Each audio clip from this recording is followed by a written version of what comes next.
Shalom, Israel. It's that time again. The I.S.U.P.K. under Commanding General Yahanna presents the Lord's 57th Annual Passover. That's right, the Lord's 57th Annual Passover, April 4th, 2026 in Houston, Texas. All Black, Hispanics, and Native Americans are commanded to observe the Lord's Passover. This will be the biggest Passover to date. You do not want to miss this. Fresh lamb, fresh wine, and bitter herbs as commanded by the Most High. Only $200 per person ages 17 and up. The biggest event of the year. There is only one Passover, and it's under Commanding General Yahanna. See you there, Israel. Shalom. Nobody else there to compare to. Train for war, men of war, and warlike apparel. Prefer our leaders, can't get between us. Watch where you stepping.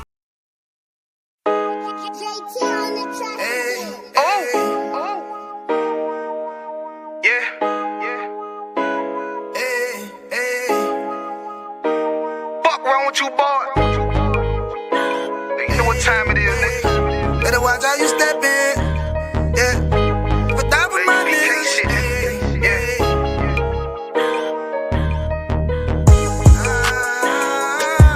I'm in it, yo. Got my nigga Rewan with me. But that was my niggas, it'll be an honor. You know what I'm saying? Under Commanding General Yahanna.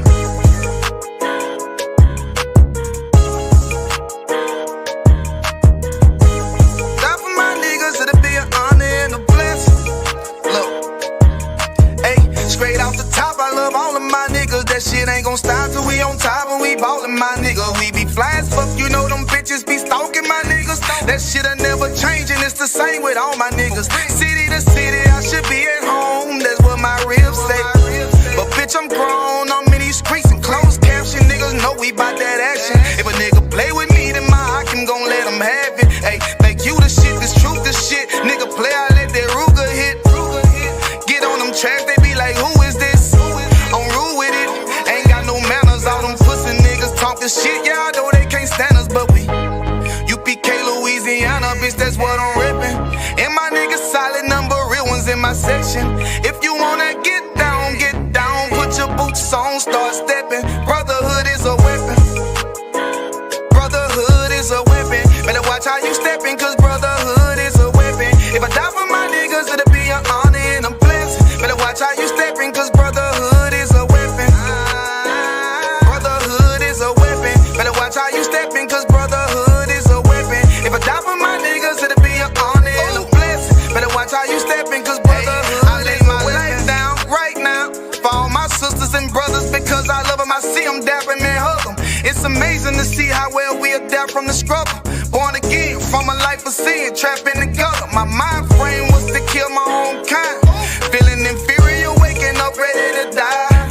Run with them killers, so it's just a matter of time. For why take your life or let you take mine? That's when I realized the slaves killing slaves while the white man live to get old. We in them graves, the shit got me feeling played. I opened the Bible, went through them records, found out we was royalty, a nation to be respected. But in this world we rejected, we hated for our complexion. Still fighting to get accepted, we hear the truth and reject it. But love is getting corrected, and all my niggas correct me. The commandments, the foundation we erected. Brotherhood is a weapon. Brotherhood is a weapon. Better watch how you steppin', cause brotherhood is a weapon. If I die for my niggas, it'll be an honor and a blessing. Better watch how you steppin', cause brotherhood is a weapon.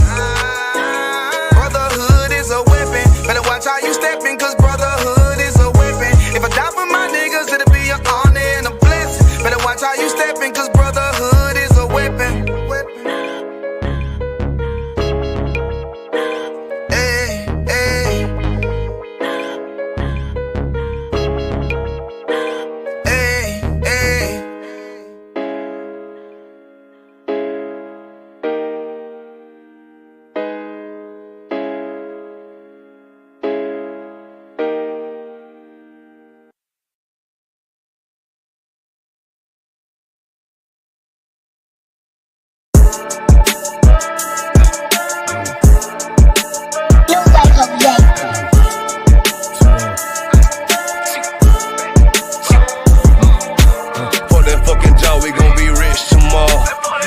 fucking job, it ain't no more applying. Fuck that fucking job, boy, I'm sick and I'm tired. Fuck that fucking job, all that bitching and crying. And I'm saying, fuck that fucking job, nigga. Hey, fuck that fucking job, bitch. Fuck that fucking job, we gon' be rich tomorrow. Fuck that fucking job, it ain't no more applying. Fuck that fucking job, bitch, I done had enough. Fuck that fucking job, I'm watching everybody work. Fuck that fucking job, that little pay by the hour. Yeah, fuck that fucking job, my back hurting and I'm hungry. Yeah, fuck that fucking job, nigga, on soul. Yeah, caught between the two, get this money, go home. Yeah, all these people so, now these bitches, they messy. First day I came in, I bossed up on the bosses. And they promise nigga this, promise nigga that. Want my ass to work, then bring that paper back. Sean, where you been? I been taking the shit. Knowing damn well that I don't fucking sleep. Fuck that fucking job, we gon' be rich tomorrow. Fuck that fucking job, it ain't no more applying. Fuck that fucking job, boy, I'm sick and I'm tired. Fuck that fucking job, all that bitching and crying. And I'm saying, fuck that fucking job, nigga. Hey, fuck that fucking job, bitch. Fuck that fucking job, we gon' be rich tomorrow. Fuck that fucking job, it ain't no more applying. Fuck that fucking job, me and bro, we just posted. Look him in the eye, shake my head disappointed. We gotta visualize, summarize, execute. All these people dropping like flies, why the fuck we still here? Man, fuck that fucking job, when I pull up I hate it. Yeah, fuck that fucking job, that's on all of their faces. Fuck that fucking job, man, I'm already lit. Man, I hear one thing, boy, you bound to get hit. Man, these bills cross a nigga's brain. Damn, that's how you keep a nigga damn a slave. Damn, money supposed to be a tool. Damn, for a purpose, what's your purpose for? Fuck that fucking job, we gon' be rich tomorrow. Fuck that fucking job, it ain't no more applying. Fuck that fucking job, boy, I'm sick and I'm tired. Fuck that fucking job, all that bitching and crying. And I'm saying, fuck that fucking job, nigga. Fuck that fucking job, bitch. Fuck that fucking job, we gon' be rich tomorrow. Fuck that fucking job, it ain't no more applying. You know what I'm talking about? I'm sick of that shit, I know you sick of it too, man. Money supposed to be a tool, but what's your purpose though? It's supposed to benefit a purpose. Shout out Boom Man now.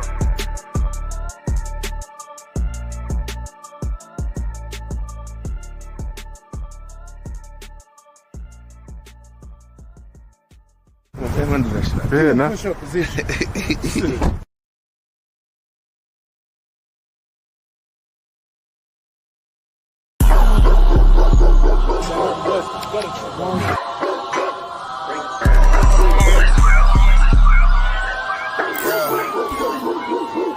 Let's get right to it, dog, you know it's raw. Well, let me catch you if you're showing off. I wanted to get you, I hold it off. Thought he was solid, but told it off. Running the field with the underdogs. Don't wanna get involved. I can admit it, I know what it's time and I'm tripping, I gotta regroup. Niggas will fumble a bag. I get to the cash fast, gotta salute. I've been a hustler, look how I'm coming up. You running your mouth, better run it up. I'm running this shit like a big dog. Living my movie, they pissed off. Pushing the law cause we in charge. They gon' play this in the synagogues. How do I feel? I'm feeling great. Bigger the problem, the bigger the plate. Making my move, that shit gotta wait. Ahead of my time, keep it in line. Put on their face, I just learned to keep it all to myself. Wait, a couple of niggas that hang with me that'll bang for me. If I'm doing bad, never change on me. We the salt of the earth. We the motherfucking underdogs. We underestimated. You understand what I'm saying? I got tunnel vision. There's a bunch of ways I'm gonna get it. It's my way or the highway. You ain't fucking with it. Do what I say or go about your fucking business and take this money with you. I ain't dealing with no fucking children if they not my own. Going by myself. I'ma die alone. These bitches catch my wave and more just hopping on. They hear what I make, it starts to turn them on. I think it's sorcery, the way they ride the bone. The black magic stick, they stopping by my home when I'm not even home. I'd rather be alone, so I can conquer shit and I can see it wrong. I just keep popping shit, cause I won't be here long. I'm hopping on the road and get my diesel on. She wanna drop it low and get her eagle on. My new bitch bad as fuck, she look like me alone. I came up from the dirt, was born right under y'all. And just like God of wine, said I just want the ball. These niggas seasonal, I watch them leave and fall. The last gon' finish first, cause we some underdogs. They say the first shall be last, and the last shall be first. Nigga, we gon' rule this kingdom, nigga. This one West. Talk to 'em. Fly to the sunset, slide to to the moon for a boss. All said ghetto, then I got him, that's my doggy dog. Don't bark, gotta mean biting, we them underdogs. Almost off the wire, 5 yards, I'm pressing all of y'all. 9 niggas up like I'm director from a casting call. I don't give a fuck, you want beef? Neck to all of y'all. UPK priest, lace up boost, then it's time to ball. The clip name Wendy, all these shells, I'ma let them fall. Niggas claim they better than like who they think they better than. One West soldier, best believe we got that medal in. Last name Cannon, cause I still got them drummers in. Kept I set that trap to hell, yeah, I'ma let them know. Underdog, you niggas tripping, we'll be popping on you sniffing. Real crafty with that smithing, locked in on the mission. Rocking all out, crew the type to hop out. You be bitching, cop the crew time. Now the Glock, glitch your nigga.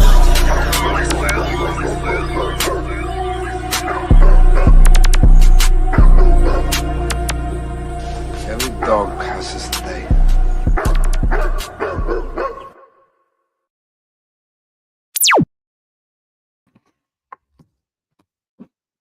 Alright, the main we up. You can shout out the thumb, your house, about show me outside to all the brothers and the sisters. It's Captain Mashak, I.S.U.P.K, Washington, D.C. Scripture breakdown class under command and journey Yahanna since 1969, Harlem, New York. You all know how we do. If you all have any questions, type them in the chat. Bukwash is the phone line up. It's up. Yeah, right. If you want, you could call in. You could definitely call in and get all your questions answered. If you need if you're not able to type it out in a way that you think it'll be readily understood, you're definitely free to call in and articulate your question as you see fit, better, or if you need some help with it. All right, and that's not a problem at all. Good to go. You all know we in the Feast of Hanukkah. If anybody have questions of Hanukkah, you could definitely you could definitely ask the questions if you'll need to. And the Feast of Hanukkah is for 8 days. Started this Sunday. We was up in Baltimore hand. Strong.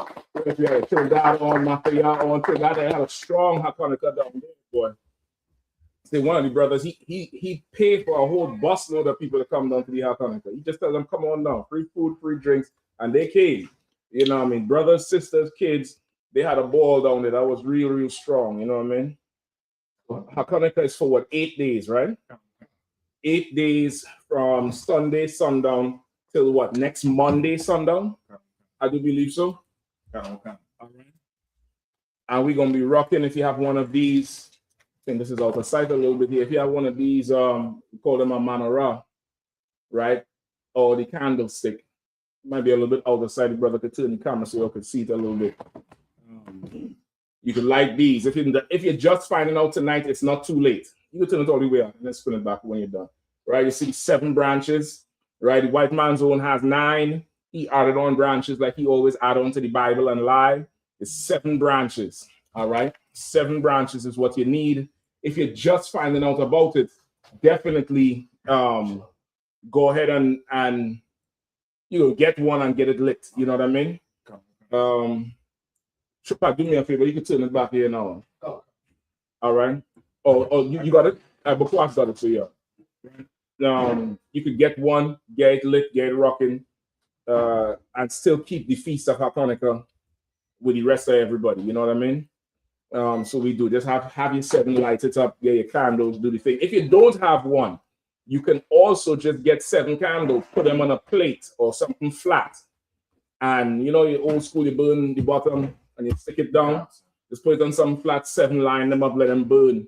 Even if you don't have a menorah, you're supposed to keep the feast. You're supposed to keep it for 8 nights. It's supposed to be a party. It's supposed to be a festive celebration to remember when our forefathers went to war for our right to be an Israelite, for our rights to keep God's laws, for our rights to have a Bible. They burned our Bibles so we wouldn't have no records to follow.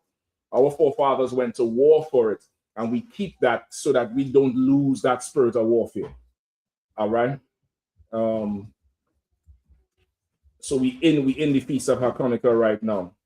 All right. I know the world is celebrating the so-called what, Christmas. That's going on now too, right? And what else is going on now? with Christmas? Who knows? I think Kwanzaa is made up. I don't think Kwanzaa is a real thing. Kwanzaa is some invention, I think, by Tariq Nasheed. That idiot. I don't know too much about Kwanzaa. I just know it's some made up bullshit. Right? It's okay. Let me don't say it like that. It's our people's way of rebelling against the white supremacy of Christmas. Okay. Right? But it's nonsense all the same. All right. I don't know what the hell Kwanzaa is. You could look it up too and let me know. But what else is going on? What else is in the atmosphere now with Christmas? Shabbat? New Year's. New Year's is around the corner. There's something else. There's something else going on all now. It starts after Thanksgiving. Young brother. Is it Diwali? Don't think holiday. Think the atmosphere. Think, like what you could expect. For instance, when summertime come around, what could you expect in a city?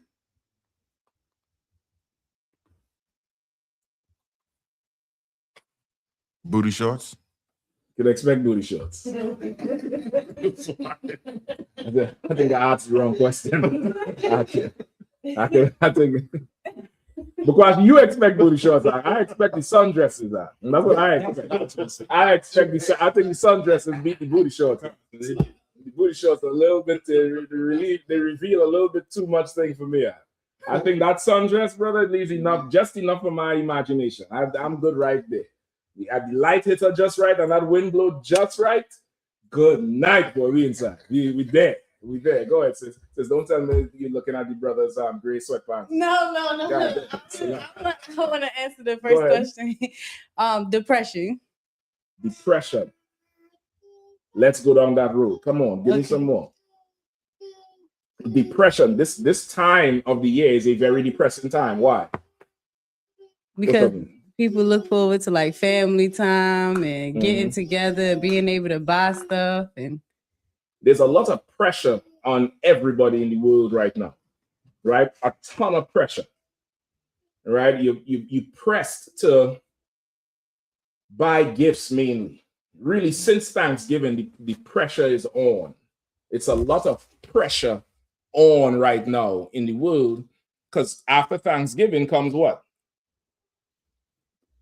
Black Friday. And Black Friday is what? Their final quarter where they stack up all that bread.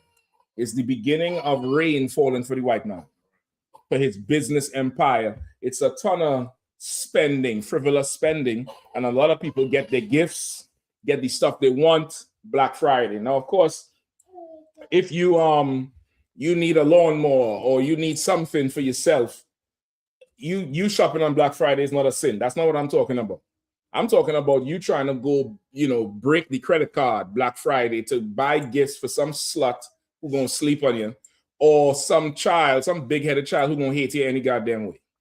And then tell everybody it's from Santa Claus. You get the point? That's what's going on now. Depression. It's a lot of depression, right? Look up, somebody Google the amount, what contributes to depression around this time. Go ahead. So you want me to get the Santa Claus downstairs? If you need to, Santa Claus came down our chimney some years ago and I kept him. I did not let him go back. That bastard. You get the point? The brother gonna retrieve him from the dungeon because that's where we keep that child molester, because it's absolutely a farce, and a lie that you tell children. And it's unhealthy. It's an unhealthy thing. We're going to go into it a little bit tonight. I think Kazak went into it last night, right? The whole Christmas breakdown. Jeremiah. So you're good on that, all right? So tonight we're going to go into some more of those Christmas traditions and the things that happen. There's the child molester. Where you all put him? I don't like him up there too high, Yeah, I like him down, look, sloppy. Show him, so you have some.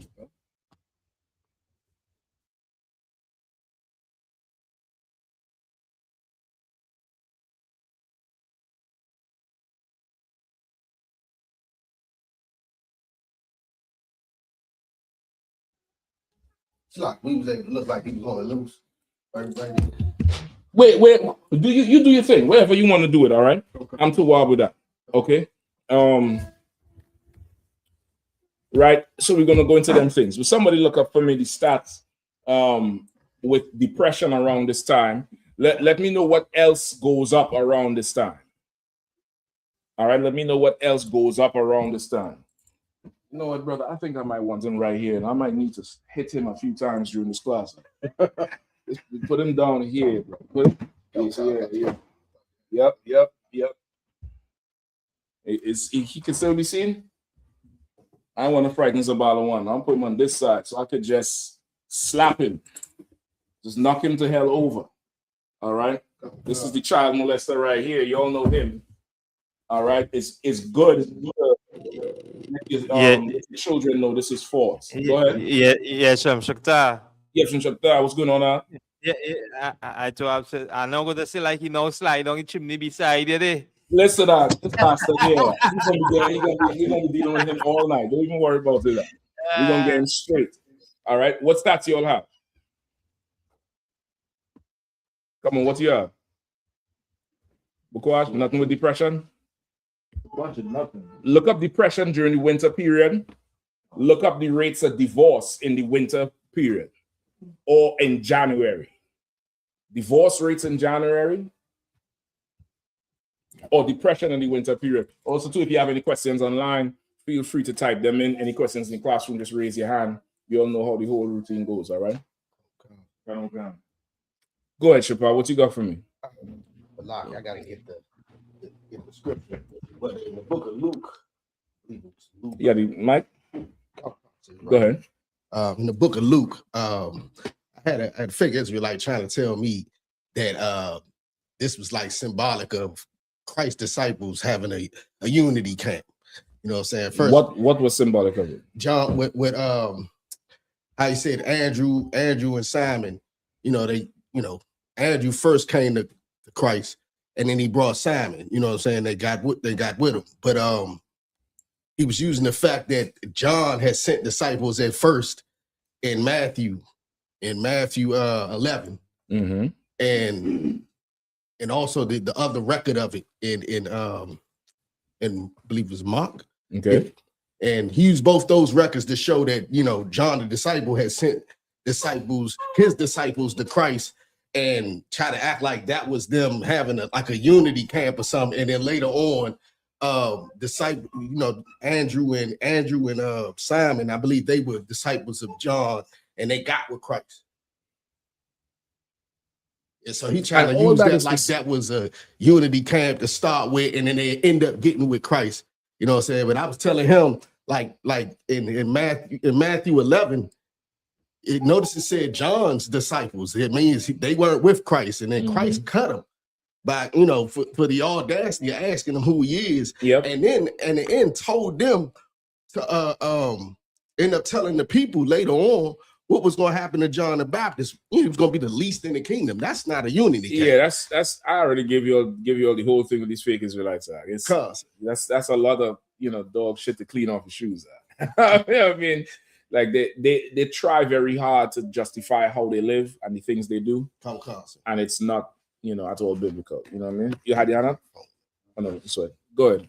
I'm coming to you. Go ahead. I got some stats.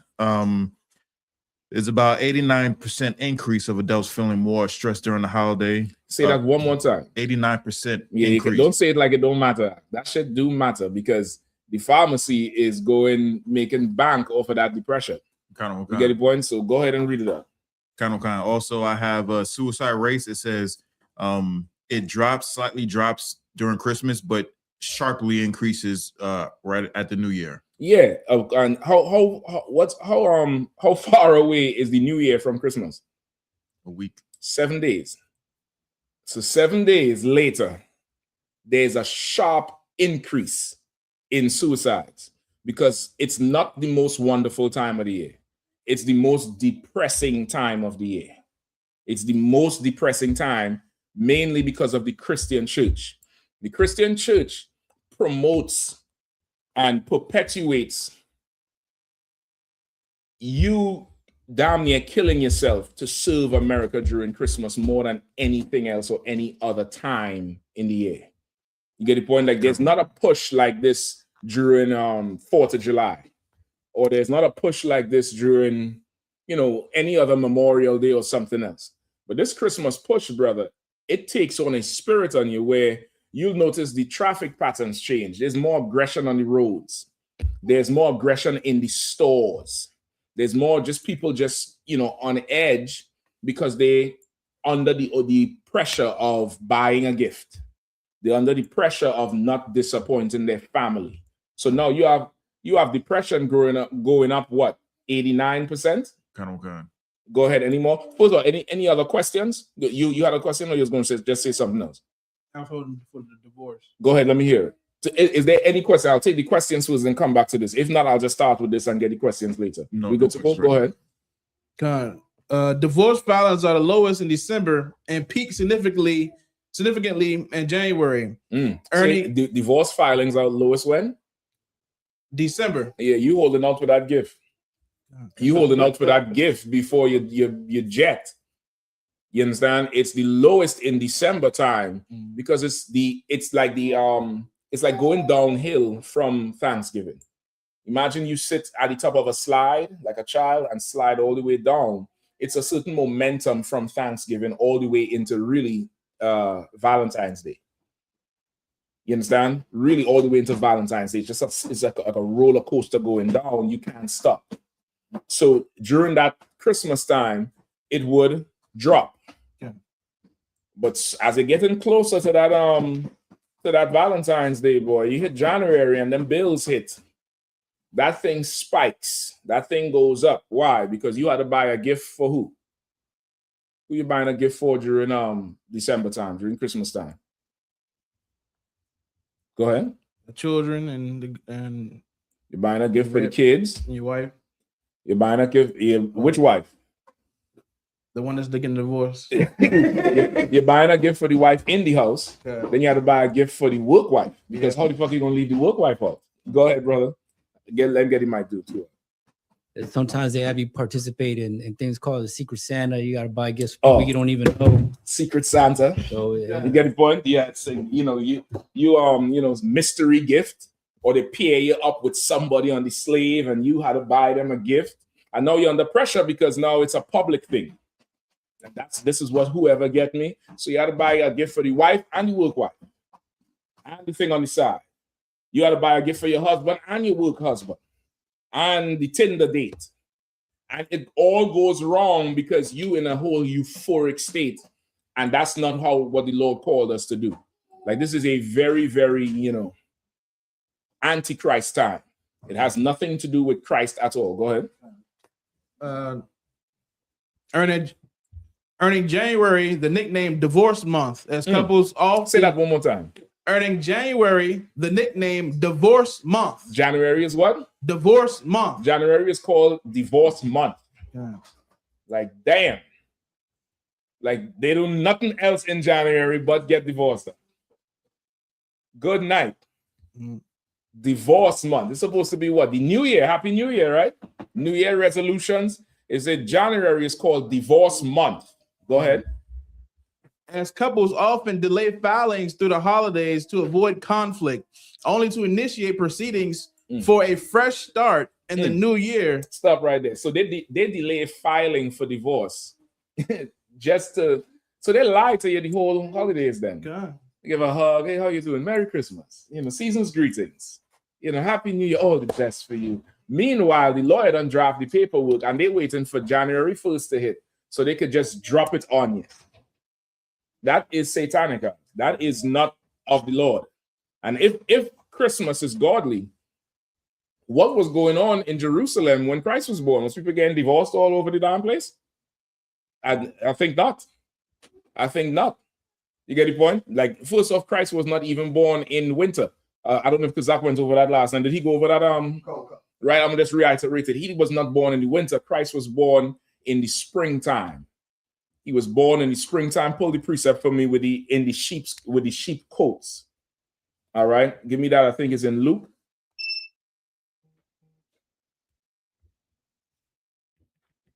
Right. Also give me no, hold on.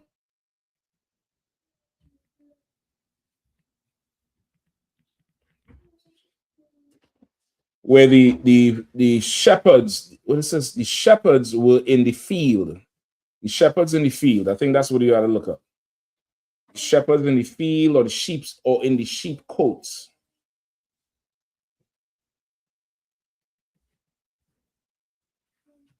All right. Christ was not born December 25th. All that has to do with Babylonian customs, and heathen customs. The Greeks and the Romans, December 25th was a very holy day for them, where they would sacrifice. Salaki, brother. Don't walk in front of them, pass around. Just pull the chair out, and then step forward, and then you could pull the chair back in, all right? That's the wall. That's right there. That's how you all should always do it, all right? Okay. This ain't, what's the name of the movie theaters? This ain't Regal. You gotta pass through everybody to sit down. All right, yeah, exactly, Shapat. Yeah, I mean, let's take your time and go through. All right, who found it for me? You know what I'm talking about, Nakama? You know what I'm talking about? I'm looking up right. No sweat. All right, Christ wasn't born at that time.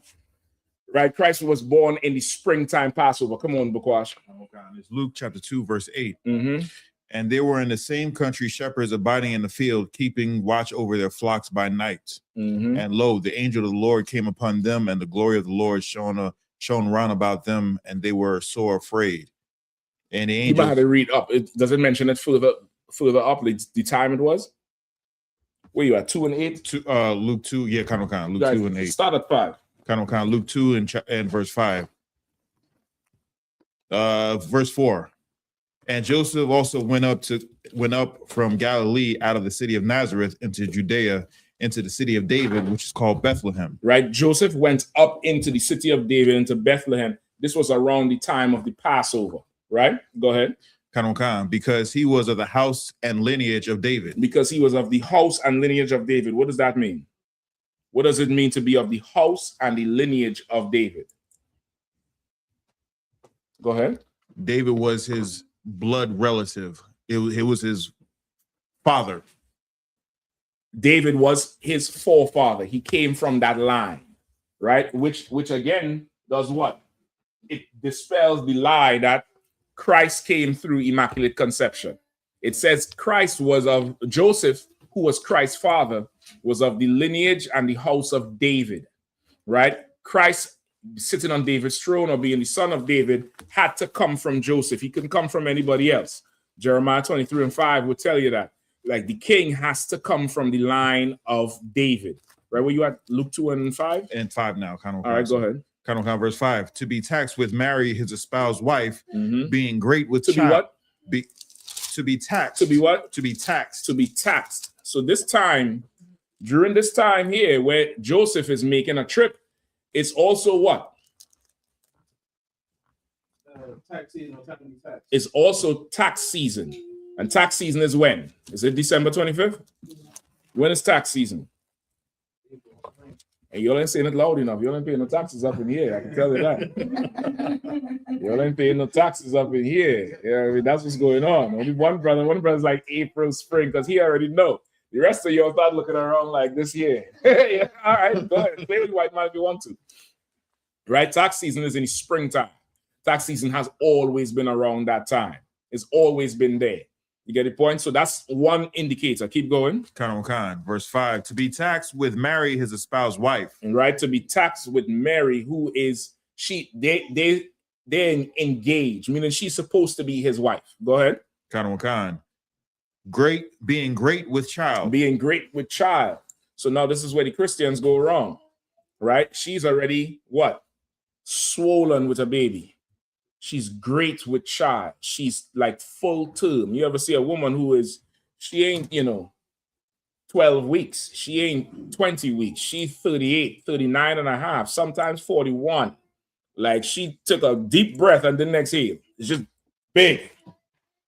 And she leaning back and walking on the ankle. She's great with child. She's great with child because Joseph already had sex with Mary. He already had sex with her.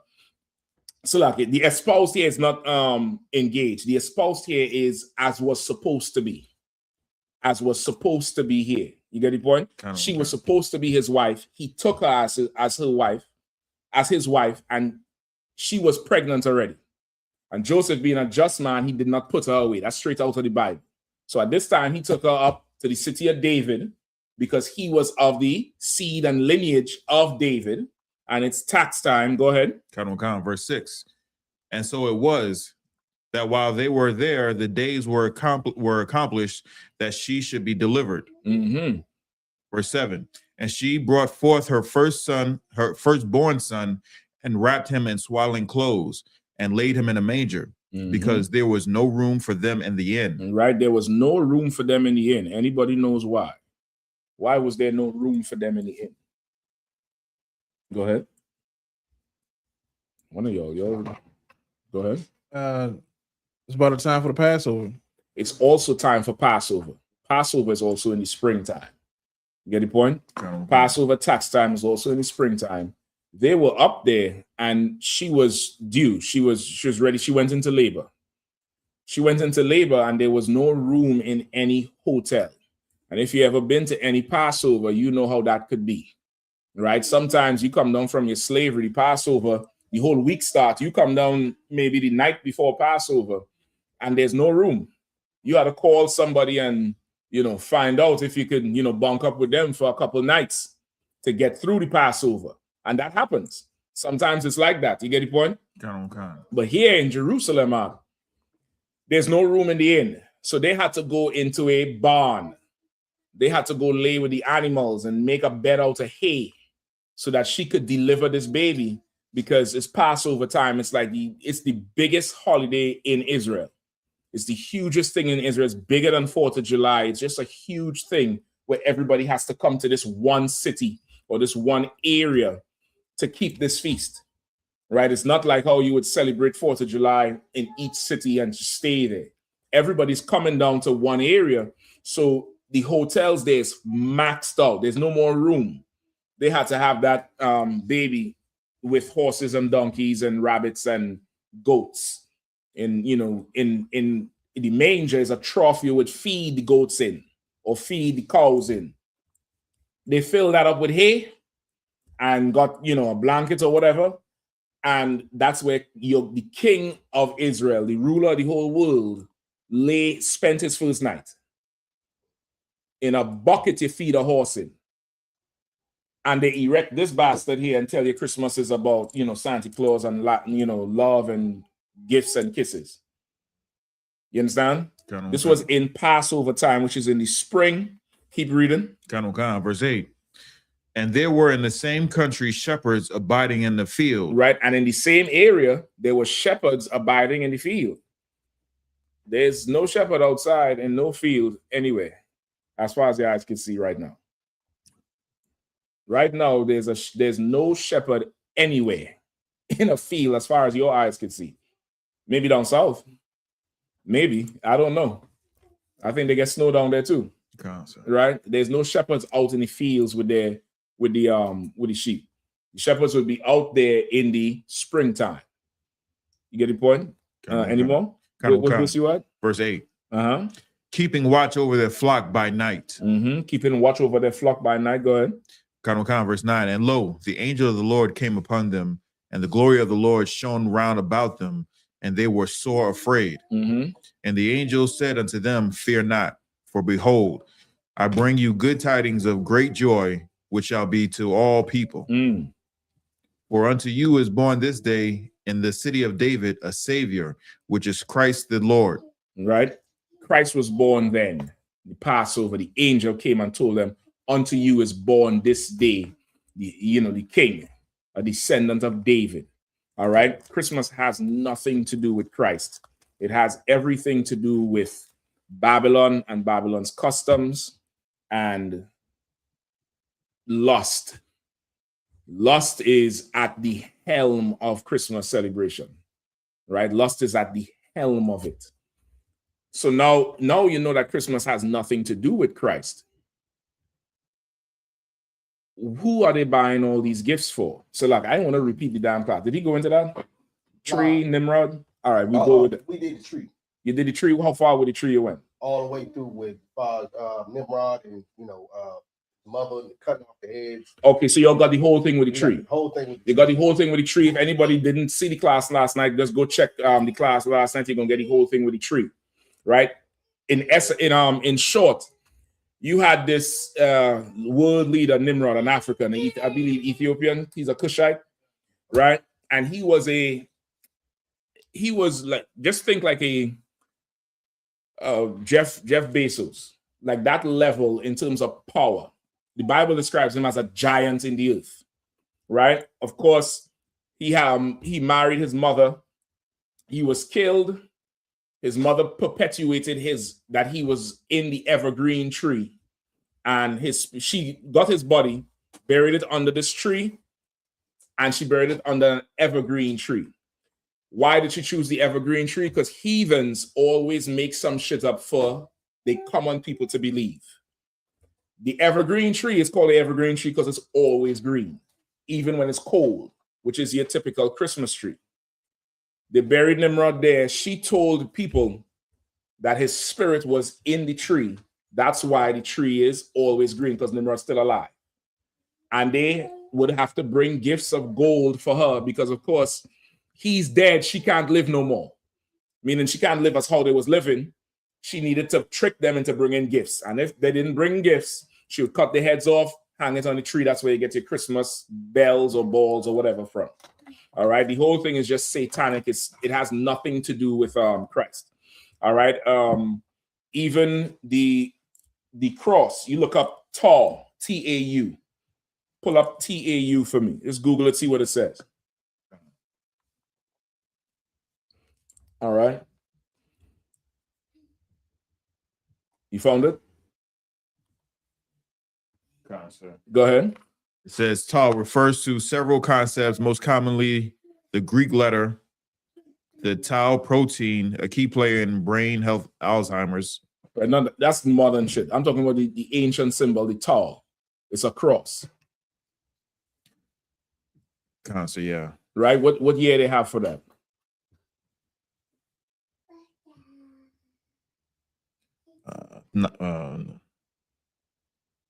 Do they say? Lie, sir. I don't the tau goes back a few thousand years. T-A-U. It goes back a few thousand years. The symbol, the cross symbol that the church uses, it's not exclusive to Christianity and the crucifixion of Christ. It goes back way, way back before that. It was these symbols the Babylonians would always use and promote and push. So Christmas is like a mishmash, a conglomerate of lies and myths to really control people and extract resources from you, right? Which is why you have to buy everything, which is why, save this sale going on. Come here, buy this new car, nothing down, blah, blah, blah, because they really want to extract that resources from you. And that contributes to massive depression. That contributes to, fractures in the family. It contributes to so many fractures where January is called divorce month based on the stats the brother read. All right. So now what else goes up in, goes up. What else goes up in around this time? There's something else. Depression goes up. Divorce goes up. Right? That's the tall symbol. And there's other versions of it where it's a cross. It's a T that, evolved into the whole cross. The swastika thing even comes from tall. Go ahead. Debt, sir. Debt goes up because you're spending what you don't have for people that you don't love and don't love you back. Go ahead. And the brother, the microphone, please. The crime rate goes up. Crime goes up. That's a very, very neglected point. Why does crime go up around this time? With everybody, or not everybody, but with the people who don't have, they're trying to get things. So like they stealing. You got the homeless people or people who are moving couch to couch, breaking in cars. Homeless people ain't coming in no goddamn crime, man. No, like they like homeless people ain't. I see a nigga in Gamma, right? Push somebody over last night on a bike and have it on the news. He was wearing them Gammas you all lined up for 2 days ago. That nigga ain't homeless. Bukwash, look at me. You have a pair of them Gammas up? Go ahead. Go ahead, brother. I was just gonna say like overall anxiety goes up. Okay, overall anxiety goes up. Why does the anxiety go up? Pressure to look good. Pressure to look good. I forgot about that part. The pressure to look good during Christmas time. You had to get the Frank Sinatra jacket and the shiny piece right here, and the long tuxedo thing, or the one with the fur, so you could look like Joe in the 90s R&B music video. The one with the fur around your thing. You had to get the fur for her, the his and her fur, the his and her boots, the Timbs. You get the point. Some of you niggas wearing the Uggs with the broad now. You're both looking like bushy foot walking around DC. Feel like hitting you over the damn car, but I know I'll be in council forever. She had the bold bushy, you know the bushy foot boots they wear now all the way up to the knee? The nigga got on the bushy foot shit up. I'm like, what in the hell is going on right now? Christmas got everybody upside down.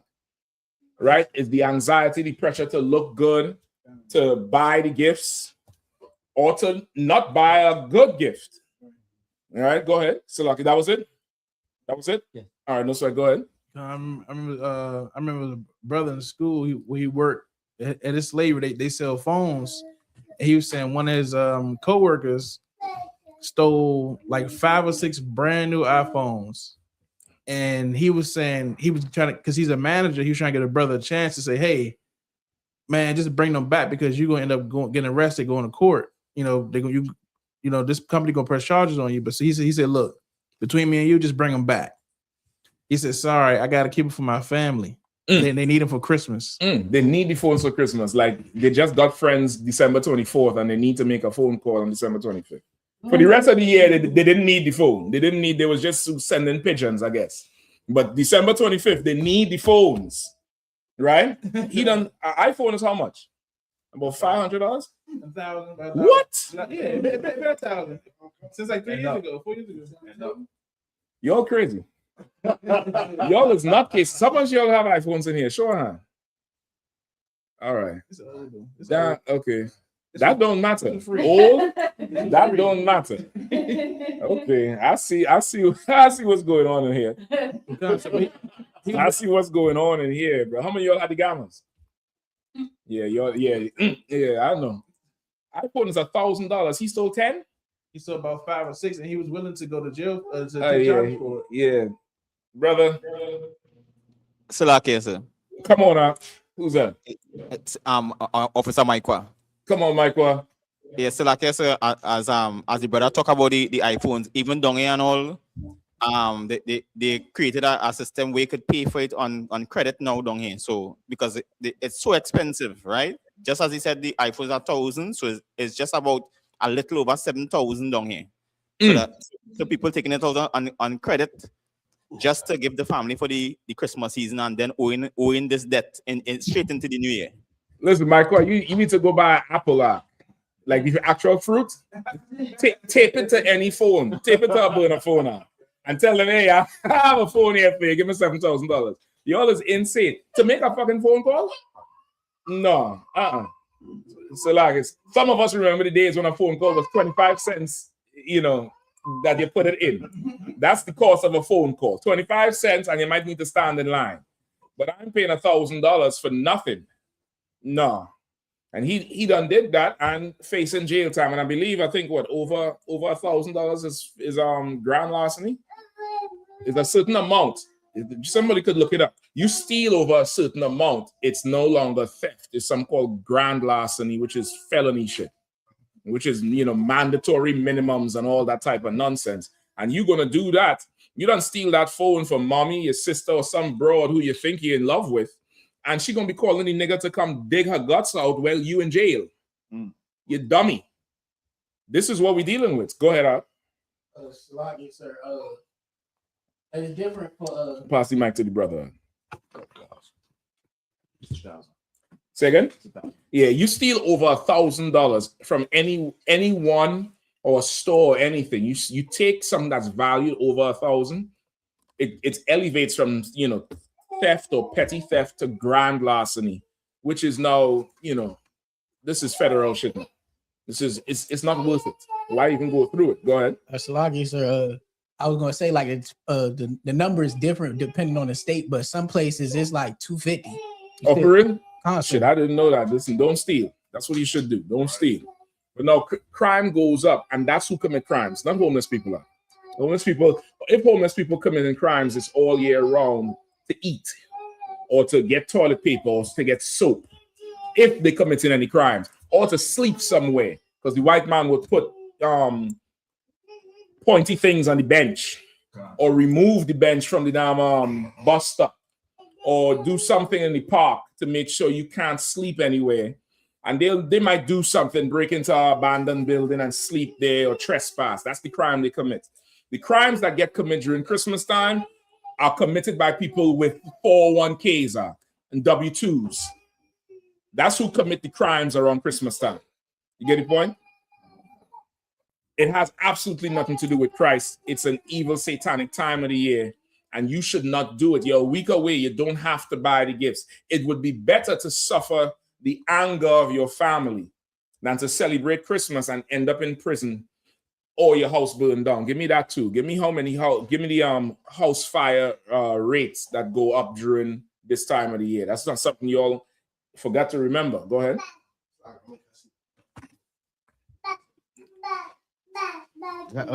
Quick, Joe, you know, Virginia, they just make up stuff, right? Yep. They Commonwealth. So with their grand larceny, it's 1,000, but also involves if you take something worth $5 or more from a person, that's a felony. From a person. Because it involves intimidating somebody. Like how, unless you say, can I have $5? They give it to you, then that's not taking it. That's you asking for it. But if you put your hand in the brown bag, hey, give me $5, and they give that to you, brother, that's a felony. That's menacing, intimidation. That's all that type of thing. You understand what I'm saying? Listen, you understand the white man's laws, brother. You'll see how you should walk. If you see exactly how it is he's laying this thing out, he's the devil. But you would now be, you would be a lot better off learning how these things operate, so you don't get, and you get yourself into something where it's such an easy thing, and now you facing years because you just stood over somebody and asked them for $5. There's certain things you just shouldn't do. You understand? Which is why the Israelite School of UPK is so important, because you could come in here and you don't have to want for $5 out. You don't have to want for it. You could come in here and get everything you need. You just need to make a phone call, preferably not on a $1,000 device. Because if you're calling me from a $1,000 device to ask for $5, I'll give you some advice on business and sales. I'll give you some good sales advice. You understand? I'll tell you about a place called eBay or Facebook Marketplace. I'll tell you, remove the SIM and go down to Walmart and get one of them $35 throwaways. And I'll show you how to get way more than $5. Quick and on the spot. You might even get $1,500 out of it if you follow it. You all understand? So you all know, if you're calling me from them devices asking for money, it's just I'm gonna turn you into an entrepreneur. I'm gonna turn you into salesman of the year. Go ahead. I got the numbers. Come on. House fires is 47,000 fires occurred during the winter holiday season. Say that one more time. 47,000 fires. It costs house fires. House fires, kind. 47,000 houses during the winter period. And the damage is $554 million in property damage. 500 people died. 2,200 people get injured. Okay, here, slow down with them stats. Like. You just feeding me that shit like you know what I mean. Slow down. 47,000 houses burned down every winter. This is in America. Go ahead. 500. More than 500 people die from it. Over 500 people die in just the house fires alone. And these house fires start mainly from that bomb you're creating when you bring that tree in the house, or trying to cook something and forget it in the oven. Right? Go ahead. And more than 2,200 injuries. More than 2,200 injuries. 47,000 homes. 500 deaths in the homes. 2,200 injuries. 2,200 injuries and over $5.5 million in damages. $554 million. Oh, $500 million. So was that you maybe last year that showed how fast you showed a video of the fire department showing how fast the Christmas tree burns? Oh, brother, that's a good video. If you could find it. I didn't even think about it. There was a brother that lit a Christmas tree on fire and posted it online. The brother, not that one he talking about. I think the brother was just he's doing something so the Christians would get angry. This one was how fast a Christmas tree can engulf a house. All right, I think the fire department, it was staged, right? It was a stage thing. You could look up the video. So you see the amount of damages that happened during this Christmas time that they, tell you it's the most wonderful time of the year. You have 2,200 people dying in house fires. Imagine you go to sleep one night and you never wake up. That smoke chokes you in your sleep and then you catch a fire and burn to death. Like, that's a horrible way to go. Absolutely horrible way to go. Imagine the survivors is now homeless because you want to celebrate Christmas that has nothing to do with Christ. And you're out in the cold right now. It's bitter cold and we ain't even get to it yet. It's going to get in the negative in the next few weeks. Imagine now being without shelter because some idiot wants to celebrate Christmas. Like, you should never, ever do it. You shouldn't get in. You found it yet? I believe I'm just making sure. All right, no, so when you get, go ahead and play it. All right, so now give me, let's go into some of the customs with Christmas time, all right? Give me the mistletoe. Give me the history of the mistletoe. Somebody Google it, look it up. Slack it, sir. Come on with it up. That's kind of a segue what I was going to talk about the sexual assault and the violence goes rampant around that time from alcohol consumption and all types of other sexual deviancies start to come out. Absolutely, absolutely. I didn't even think about that part. Listen, I don't know why I didn't think about that part. I'm sitting right in here next to the child molester of the world. You get the point? I'm sitting right here next to him. The sexual deviancy also goes through the roof because of the intense euphoria. The euphoria is the drunken, the drunken happiness that happens. Is that it? Everybody can see it? Or not yet? I'm gonna get back to it, Matthew. I thought, that was a good point. Brother, gonna show the video now. Make it bigger so everybody see that.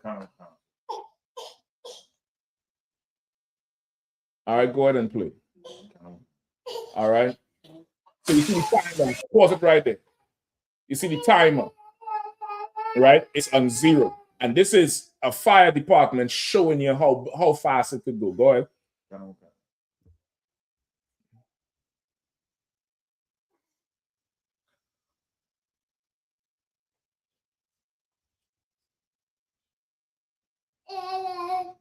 The smoke is already there. We have 12 seconds. Now you sleep. You sleep at this point. How many of y'all have alarm clocks in the morning? How many times you hit that snooze? And don't even remember hitting the snooze. So the fire alarm is going off if it even worked. So, in our household, we prefer it beep for the whole year and never work. What time is that? That's probably less than a minute, right? Brother, the room blacker. Pause it. A dry tree can catch fire and burn faster than newspaper. From 2010 to 2012, there were an estimated annual average of 200 fires where the Christmas tree was the first item ignited, resulting in 10 deaths, 20 injuries, and $17 million in property loss. And this is in San Antonio. This is not nationwide. This is just that's stats for that area alone. Now I see how the 500 million comes in. You get the point? It's a ridiculous thing to have that thing in your house. It's ridiculous. If it's a dry tree, I think the pine has the oils in it that's also very flammable. You understand? And that accelerates it. Plus the tree is already, it's dried with the branches. So that's also combustible material. And that there's no venting. All that smoke is in there. You engulf anything, you're going to die from this damn tree. You really have a bomb in your house when you really look at it. Right? Even the electric ones. The electric ones start fires because why? Everybody, plugs everything into that one little plug in the wall and just get the circuit breaker and just add everything onto it. Overheat, fire, you're dead. Because Christmas has nothing at all to do with Christ or God. it's almost like a yearly sacrifice that's being made when you celebrate Christmas.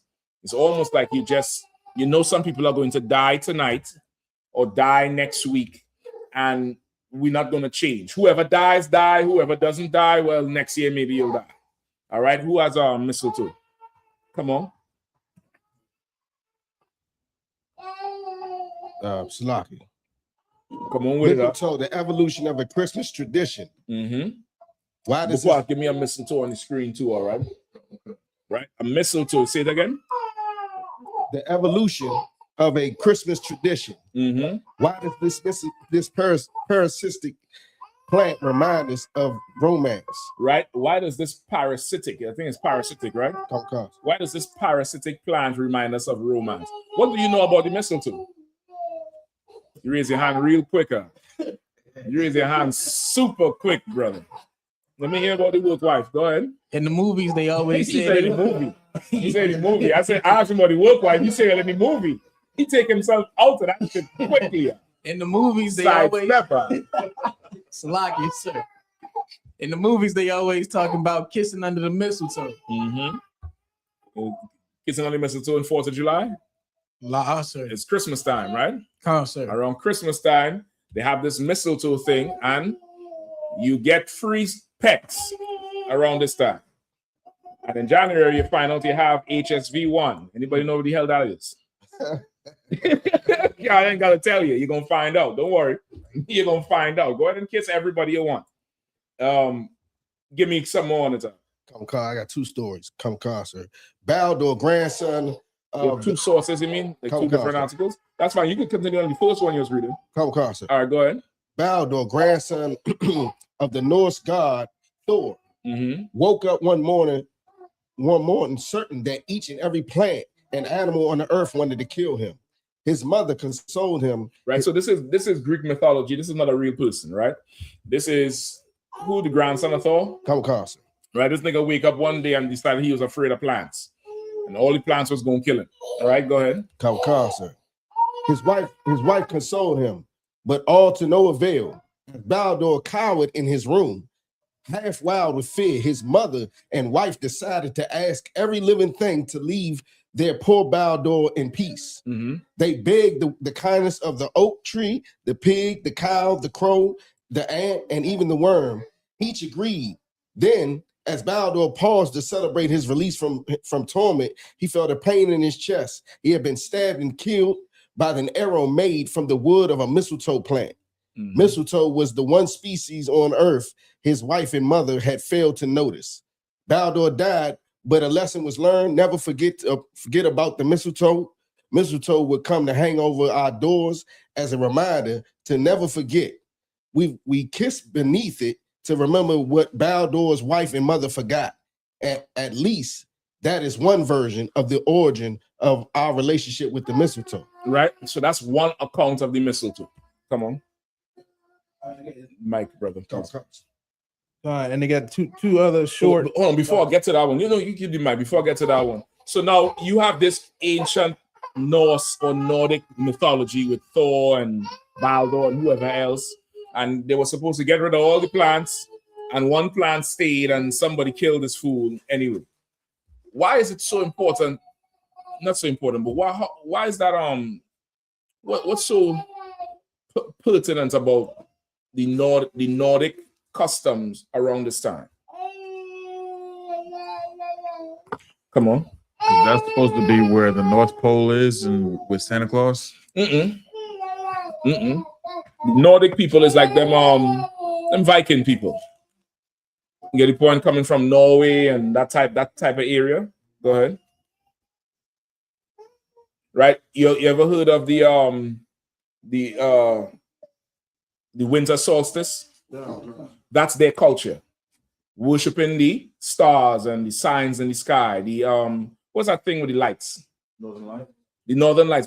There's another word for it. Something borealis or borealis or something like that. I forget what it's called, right? They call it the Northern Lights, but there's another term for it. And that's also part of the winter solstice. That culture comes from them, right? That culture comes from them They're dealing with all these plans, and this plan could kill you and all that type of stuff. Let's get the other one. Slovakia, sir. Yeah, go ahead. Aurora Borealis. Aurora Borealis. That's it. That's Yes, it. sir. Aurora Borealis. All right. Let's get the other account of the mistletoe.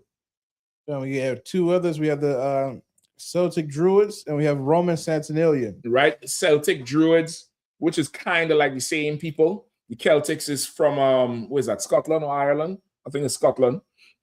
The Druid, the Druids are, like witches and warlocks. They're heavy into this plant and that plant and nature and tree huggers and a ton of pagan rituals. Right? Go ahead. And the other one, Roman Saturnalia. Is there expansion on the Druids? Oh, so like it says revered mistletoe as sacred, believing it held mythical powers, offering it for fertility, protection from evil during winter solstice rituals involving oak trees. Right? This was long before Christ. The Druids believe that mistletoe had special mythical powers. It could give you protection in the wintertime. It could, it's good for fertility, right? It's good for fertility, which is why all the little bulbs on it is like the fruit of it, right? They look at that and they think, well, this thing is producing this in wintertime. It must be good for fertility, which is how heathens are, right? You could put it on the side and just put, no, in fact, leave it like that. It's to what? How heathens are. Heathens look at the physical thing and they never think that there is a creator. They look at the creation and get totally marveled by it. You understand? Which is why the Hamites would worship the sun, because the sun gives heat, the sun allows plants to grow. Which is why pagan farmers would worship Zeus, the thunder god, because he would bring the rain, and the rain would give you plants, and rain would give you water. But they never thought that there's somebody who put the sun there, or somebody who put the clouds there to bring the rain.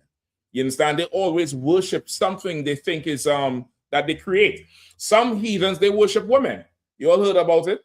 The black woman is God. That's an old culture. That's not new. That's a very old culture of woman worship that made its way through damn near every religion. Every religion. That's why Roman Catholicism, right? You do something wrong in the church, you got to go say what? 5 Hail Marys, Holy Mary, Mother of God, something, something, something, something. You got to get some beads and press the whole rosary out, because it's the whole culture of woman worship. Why do they worship women? Who knows? Come on, Shepard, you know? Come on. I don't know nothing about that shit you talking about. Go ahead. I was going to say, Buddhism, they worship the earth. Buddhism worship everything except Buddha. You get the point? Why do they worship women? Think about it. The sun gives heat. The rain gives water and refreshment. Why do they worship women? Go ahead. Women give children. Woman gives vagina. Yeah. You need to say it plain so these dummies will not, understand it. She gives vagina, and some heathen, he is so blown away by it. It's like, look at her. She must be God. 5 minutes ago, she was yelling, oh God, oh God. So who's God? It's a heathen culture. It's the heathen way to look at something that may have power over you for temporarily or in a certain space of time and start worshiping it. Start worshiping it. They worship animals, the lion. The East Indians worship the elephant because it's so large. You could carry on, brother. Antawala. Oh, somebody in there? All right, no, so you know when you use the hand sanitizer? Do you think? It's up to you, right? They worship the elephant because it's so big and strong. Some of them worship the cobra snake because it's so long. They have a king cobra, super long, and when it stands up and the head swell out, and they look at it and like, this thing is marvelous. We're gonna worship this. They worship the mice because the mice is, pull up a video of them East Indians temple. They have a temple on one of them rivers down there where they go down and bathe and they defecate and piss in. and the temple is overrun with mice. And you would think, okay, they'll call the exterminator. No, they come down there with milk and sweets and give the mice. And sometimes suck the milk from the same bowl with the mice. And just do it because they are enamored by the mouse. All right, when you get the video, pull it up. Go ahead, brother. Pass the mic to the brother if you don't mind. Whoever have the mic, pass it to the brother, all right? Wow. 1 second, Arawadia. I'm gonna come to you. Watch, you can put the brothers back up on the screen for now. You can't forget about the Hamites worshiping the cow and bathing in that piss. The Hamites worship the cattle and bathe in the piss and wouldn't eat the cattle. That's another thing the East Indians do. They don't eat the cow meat.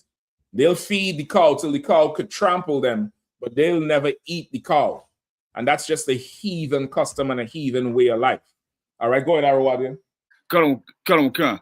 So those East Indians, they have a special infatuation with the white mice. They leave special meals out for them. So they're racist with the mouse. I guess so, sir. Good night. Good night. Bakwasha about to show you the video here now. You found it, Bakwasha? You still have to pull it up. I got it. All right. Salakia, sir, if I may, real quick. Go. Give me 1 second. Hold on 1 second now. I think brother gonna pull it up right here. Is it up on the screen? Live. Want to make it bigger? Yeah, please, brother. All right. At first glance, this temple in northern India looks like any other. Pilgrims come here to pray to the saint and goddess Karni Mata. But this temple also houses other deities. Rats. There you go. They run rampant in the courtyards, spill out of doors, tumble downstairs, scurry around corners. And there's not one, not two, but over 15,000 of them inside. Welcome to the Rat Temple. We consider the rats as a form of the goddess. No, we worship them. That's who yelling at you in Dunkin' Donuts. That's who is, some of them in the medical field and talk to you all kind of way when you go in there for medical advice. That's who is you call some customer service line. He on the other end. Hello, my name is Richard. Listen, Captain Ash told me one time he said one of them said the name is Paul. He said, no, your name is Ranjit. Nigga, hang up. Your name can't be no Paul. That's who is talking to you. Go ahead.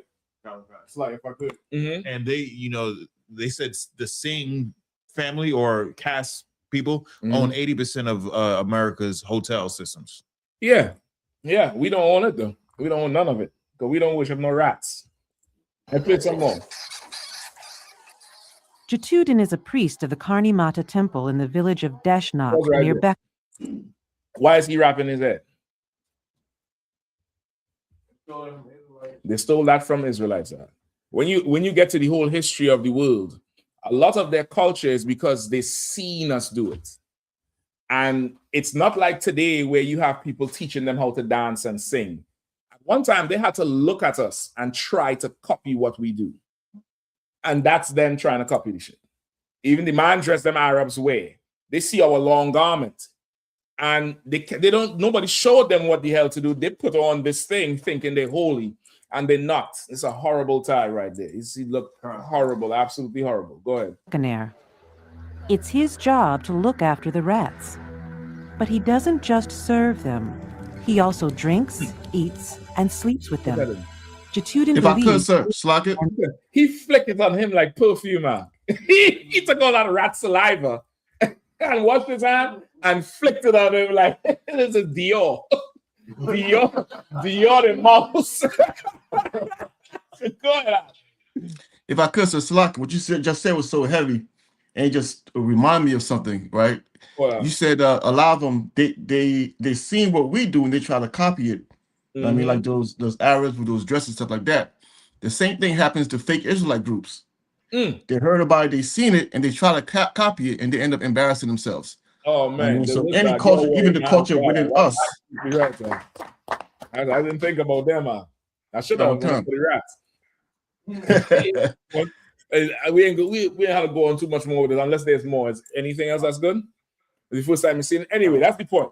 They worship the things. You could look up the video on your own, and it'll tell you why they worship them, and and they worship a whole lot of things that the Lord create. Now, give me the precept for it. I'm gonna probably give it to you for time's sake. Give me it in the Apocrypha. Give me Wisdom of Solomon.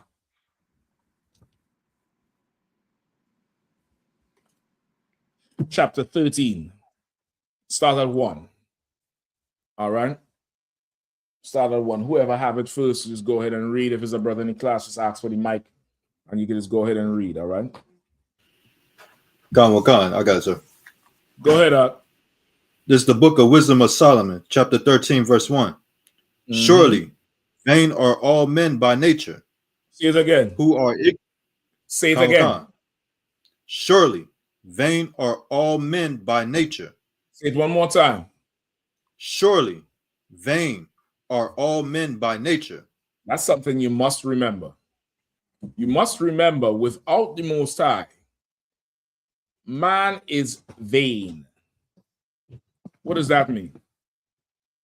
What does that mean, vain? Surely, men are vain by nature. Man. What does that mean?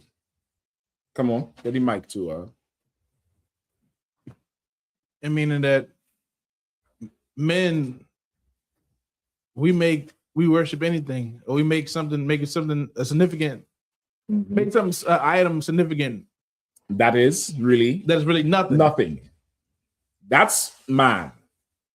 Man is vain. It's really nothing. This is nothing. Come on, Shabbat. I mean, like they call it the almighty dollar. It's a piece of paper. The almighty dollar. That's worth nothing. Right. It's worth nothing. Right? Keep going. Khan. Surely, vain are all men by nature, who are ignorant of God. Go ahead. And could not out of the good things that are seen known him that is. Neither by considering the works did they acknowledge the workmaster. That's the heathen. The heathen, seeing all the good things that are there, surely would be like, well, damn, whoever put this here is so great. They don't think like that. The heathen see all the things that are there and start worshiping the things that are there. They start worshiping that thing and could not in their mind think, well, somebody put it there. You get the point? Keep going. Khan. Verse 2.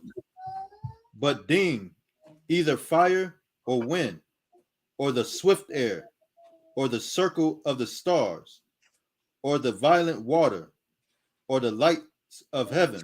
Or the lights of heaven. That's what we're talking about with the aurora borealis, or the northern lights, or whatever else. They look at all that and deem this thing. Go ahead. Khan. To be the God. To be what? To be the gods. To be what? To be the gods. To be what? To be the gods. Go ahead. Which govern the world. That's how the heathen are.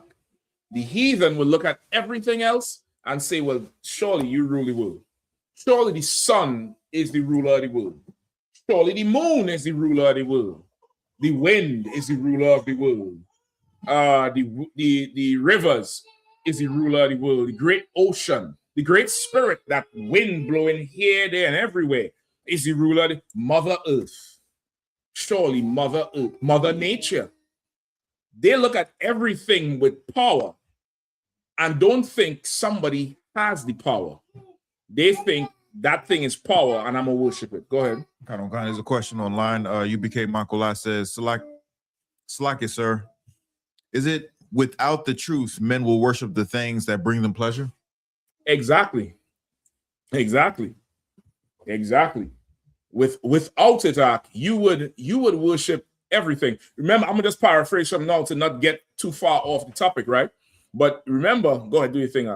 But remember now, in the where's it in the Apocrypha? Ezra's with the most powerful thing, right? There's these three brothers, And they start talking amongst themselves, right? You ain't how to pull it because for time. I'm just paraphrasing. Let's find out where it is so I can tell everybody. And I answer Maculat, Officer Maculat down in Atlanta, right? These three brothers, just like young men, they're in the service of the king and they start talking amongst themselves. What do you think is the most powerful? One man say, the king, because everybody stands when he comes in the room and could do whatever. Another man say, wine. Meaning alcohol is strong because, you know, it toppled so many people. It caused you to compromise and do so many other different things. You get the point? Then the third brother say, of everything powerful is the woman. And then he said, how you figure that? He said, look at how the woman plays with the king. He said, look over there. And they had this king, and this woman comes and sits on his lap. And she takes the crown off and twirls it around her finger. He says, surely this man orders us to go to war. He orders us to kill. He orders us to take a life. He orders somebody.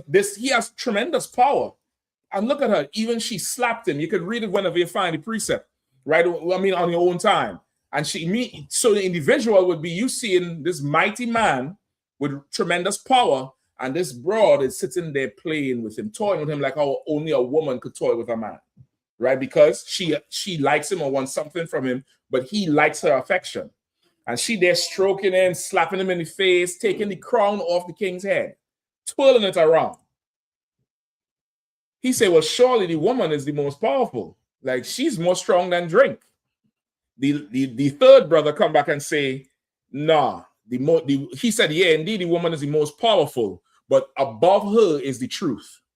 The truth is the most powerful thing on the earth.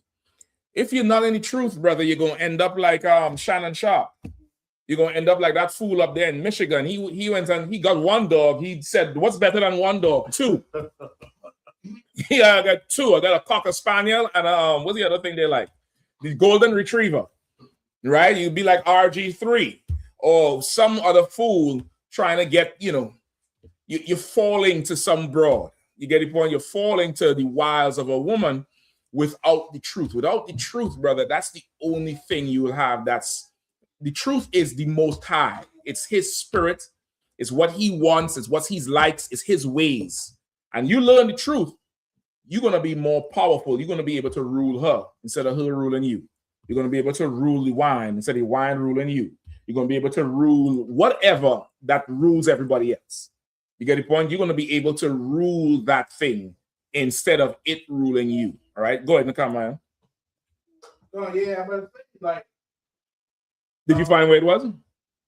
Don't worry about it. Go ahead. Somebody pass the mic for him, please.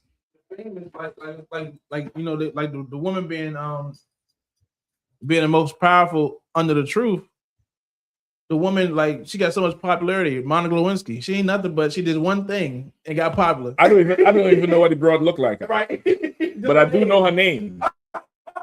I do know her name. I do. Listen, I was thinking just the other day, like, I don't think sisters really understand the power they have. I think sisters really don't get it. And I think sisters think they have to be like a man to have the power. You all have a power that there's nothing can rival it. Let me give you an example, right? Everybody heard of Lorena Bobbitt, right? Go ahead, Bukash. Anybody ever heard that name, Lorena Bobbitt?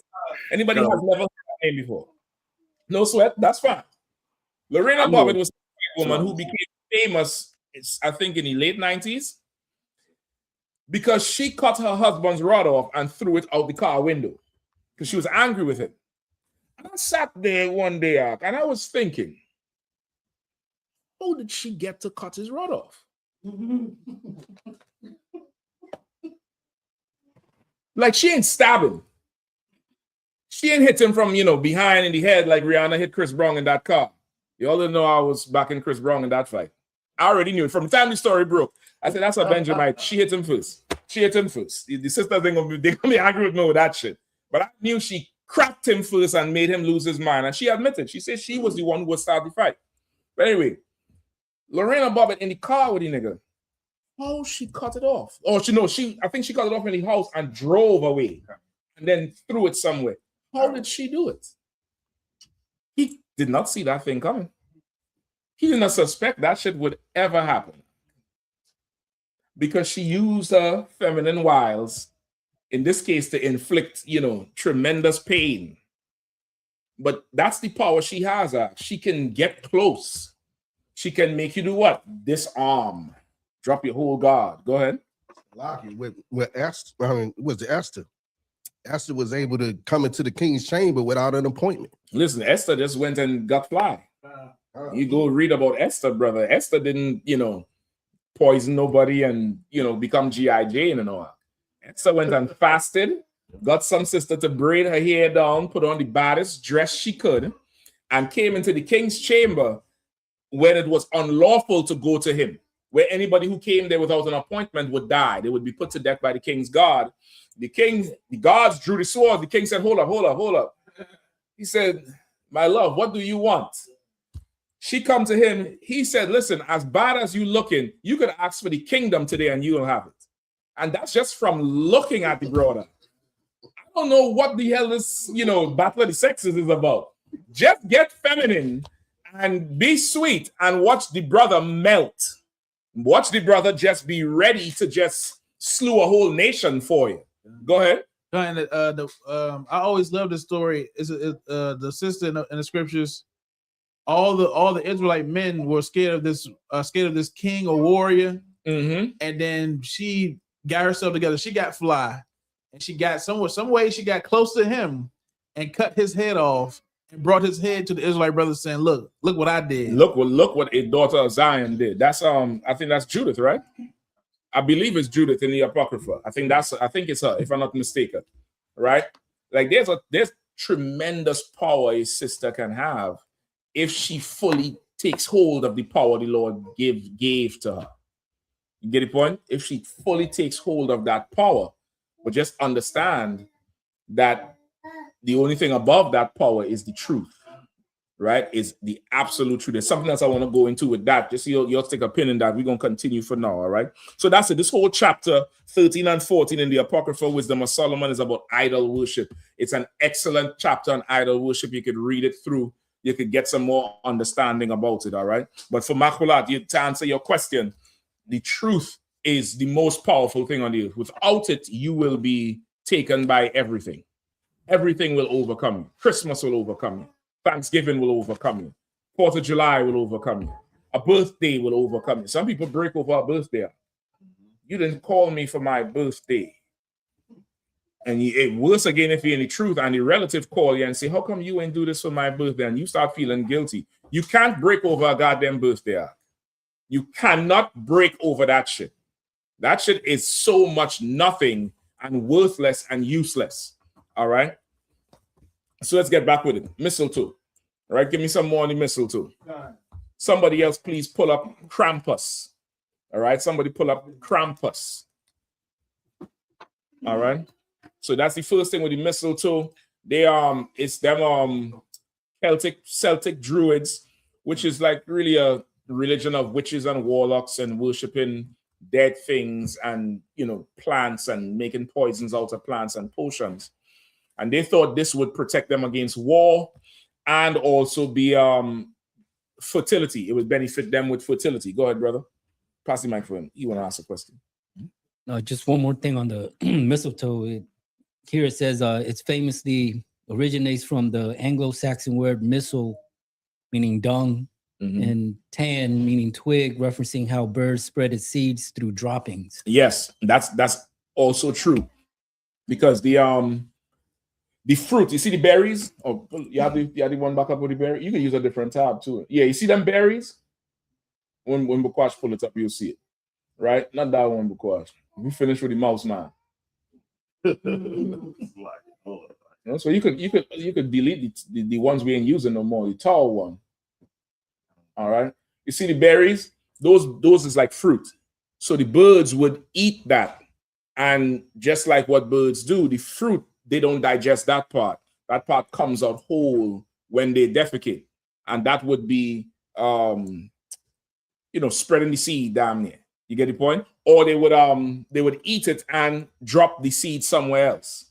You get the point? That's what a lot of smaller animals like that do. The Lord made them for that. Birds, bees, to pollinate, to spread things. And that's how mistletoe would grow everywhere. And it's like a parasite where it would take onto a tree and just take over the tree. All right. That's absolutely true. All right. Go ahead on the comment.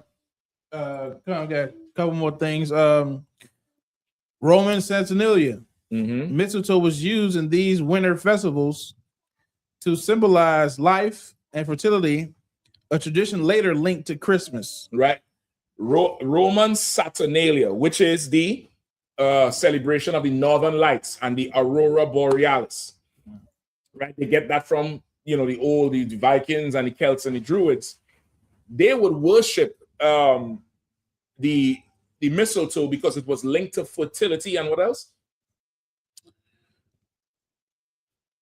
Symbolized life and it symbolized life. Go ahead. And fertility and fertility. Go ahead.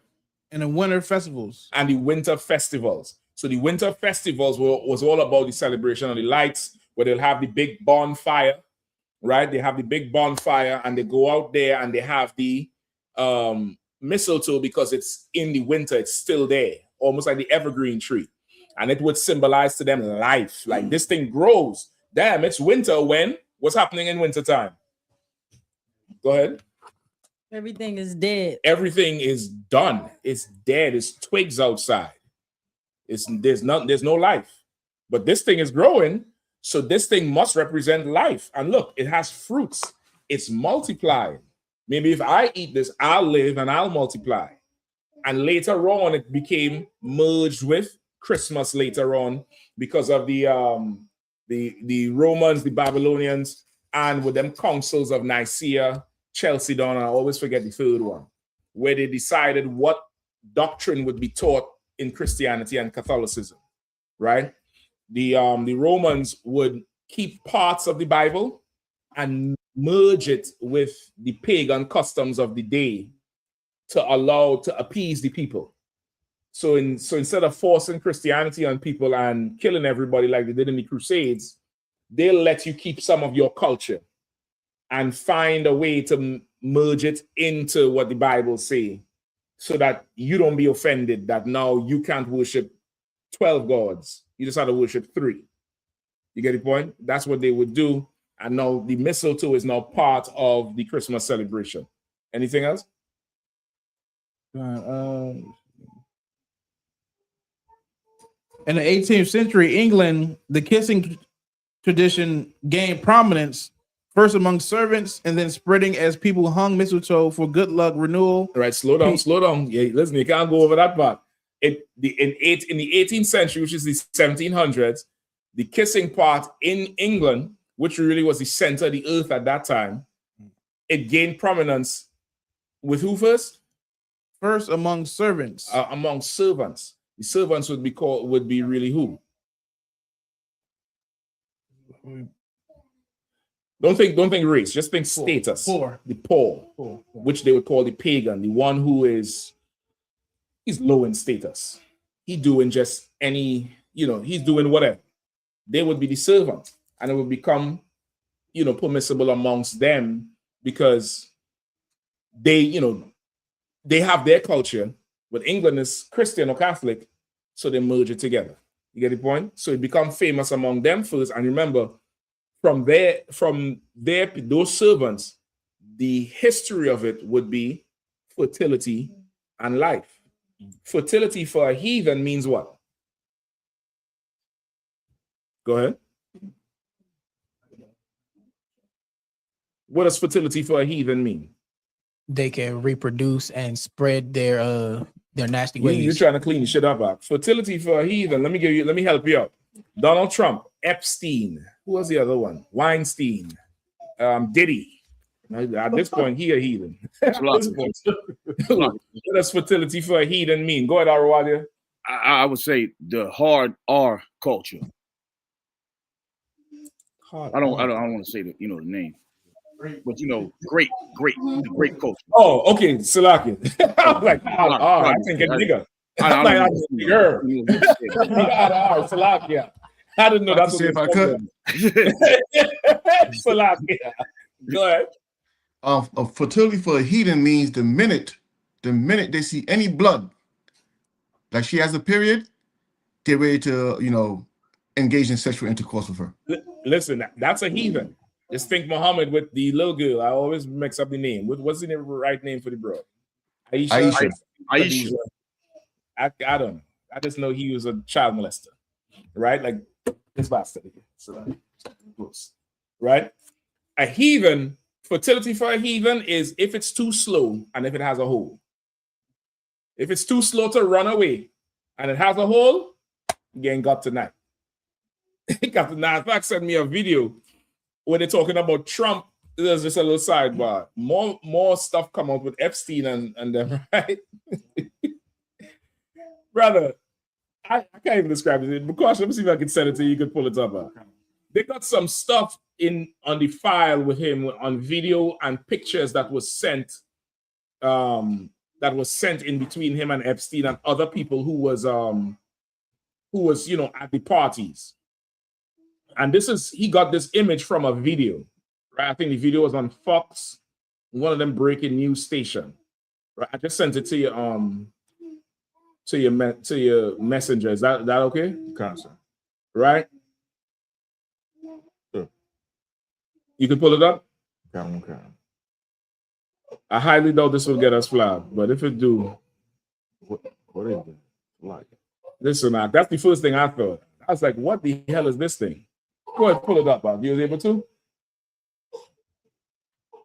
All right, the brother gonna show you something here that's gonna, you know, blow your mind, brother. This is some news channel called Breaking Points, and they say new shocking Epstein images feature celebrities, politicians, and bizarre objects. You want to see a bizarre object, God? It's worse than the mistletoe. Now that's a glove with rib things like a condom would have the ribs. And I'm like, okay, you got to far exceed the regular threshold of a regular human being to think I need to make a glove for all five. Like, what's he doing the pinky, nigga? Why the pinky need any action? I don't get it. Like, think about why would you need something on your pinky? To do what? But that's the heathen. He can't just be regular. That's fertility to him. That's, you know, what you would think. I'd go meet a broad or meet a brother if you're a sister. He is beyond that. Where's he putting that? And who? And why you need 5? And for the life of me, what the fuck is the pinky doing? You digging your ass with that shit? That's the heathen. That's it. You understand? Go ahead. From Edward Scissorhand to Daniel Dildo Hand. It's crazy. That ain't Scissorhand. That nigga thumb big as shit. You have thumbs up. You look at you across the room and give you a thumbs up. You in danger. You in absolute danger. Good night. You go ahead. Get that shit off the screen before we get unclean up in here. Golly. I see the thing. I was like, what the fuck is this? He talking about OJ glove. That don't fit. You must have quit her. God damn. That's a heathen. A heathen is that type of thing. So now when you see the mistletoe, give me back the mistletoe. The mistletoe is no different to that thing. It's a bizarre thing. Imagine somebody walk through the door and you open the door. Hey, how you doing? Merry Christmas. And you looking up at something and this person has to kiss you. You don't know where this mouth has been. You don't know this person. It's a bizarre thing, but that's Christmas. That's your work husband. You better go on that slavery and see if they got any of that shit hanging up. You better go see it. Any more on the mistletoe? Or we good on that? Like the last sentence with England. 18th century England, the kissing tradition gained prominence first among servants, and then spreading. People hung mistletoe for good luck, renewal, and peace during Christmas. Right? For good luck, renewal, and peace during Christmas. Why do they need peace during Christmas? I thought it was the most wonderful time of the year. Why do they need peace? because it's a bunch of bullshit. It's, you know, it's depression, it's anxiety, it's buying gifts that you know they're not gonna like. It's buying gifts for people you don't like, and you're giving it to them anyway. While we're in England, somebody look up Boxing Day. Look up something called Boxing Day. 2 words. Who have it read quickly, all right?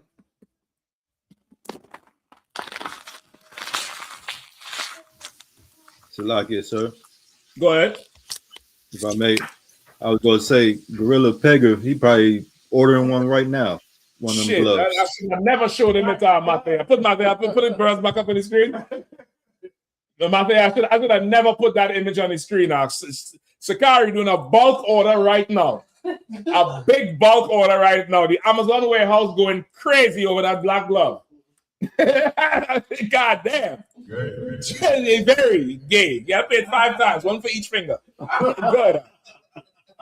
Silagi, sir, if I may, I couldn't imagine going on a date with a young lady and she whip out one of them gloves and say, I need this tonight. Listen, I don't know about you, but the Bible says trust in the good stock of your people. I thank the Lord for commanding Yahanna and the I.S.U.P.K, because I'm not going on no date with no broad in the world, or no bitch in the world. Listen, I need to sidestep to go into something else too. I'll just call a camp leader and say, brother, there's a fine young tender thing over there. There's a PYT. You're too young for that shit. There's a PYT over there in such and such state. Give me her record. She pays her tithes? Yeah. All right, cool. Check. What will she do? She cook for the school? Yep. Check. What else is going on? Is she crazy? Is she on meds or anything? Nah. All right, check. Come on. Even if she on meds, don't worry. I have something for that too. I'll take that too. Gosh, don't even worry about that shit. I'll fill the prescription just right. And I ain't need no gloves for that shit. I'll fill that prescription all the way up. You get the point? You trust in here, brother. I ain't going on no date with no broad in the world, but I'll ask the quarter the right way. Go ahead, Yahanna. Go ahead. Yeah, so about boxing, it's usually celebrated the day after Christmas. Right. It's usually celebrated the day after Christmas, December 26th.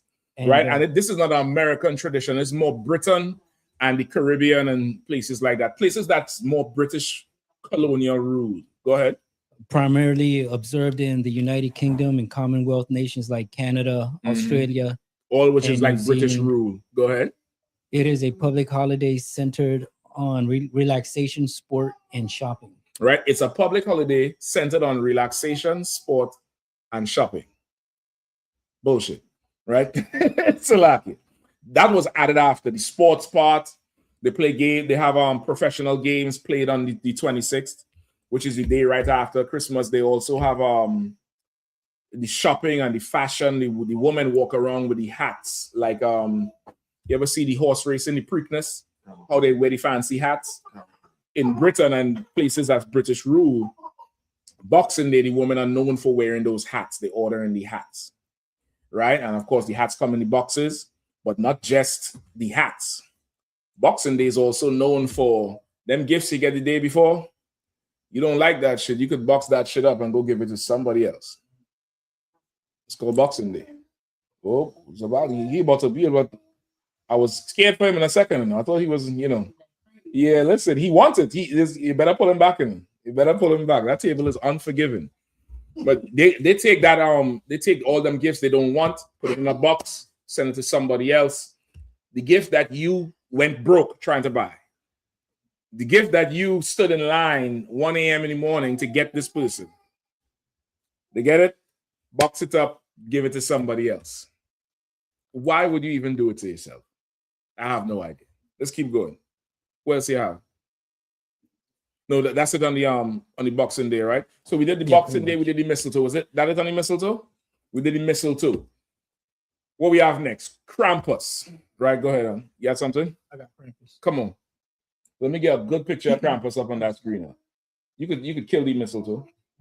We done with that. You could X that up. Just X, yeah, so you don't get confused. Right? You could X the Ratman out too. Right, good. Go ahead.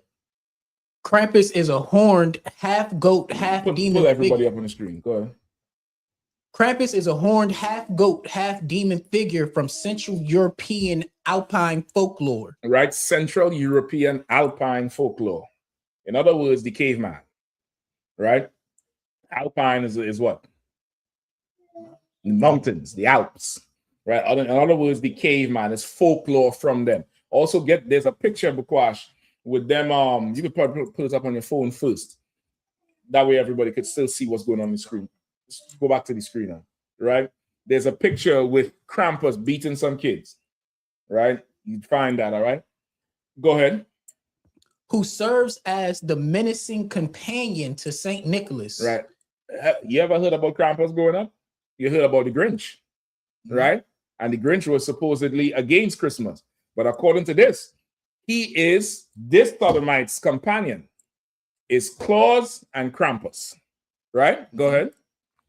Punishing misbehaving children with birch branches by dragging them to hell.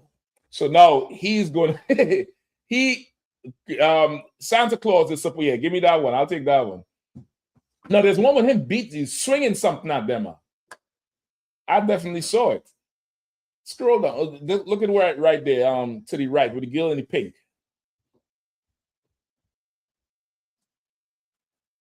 All right. Yeah, come on.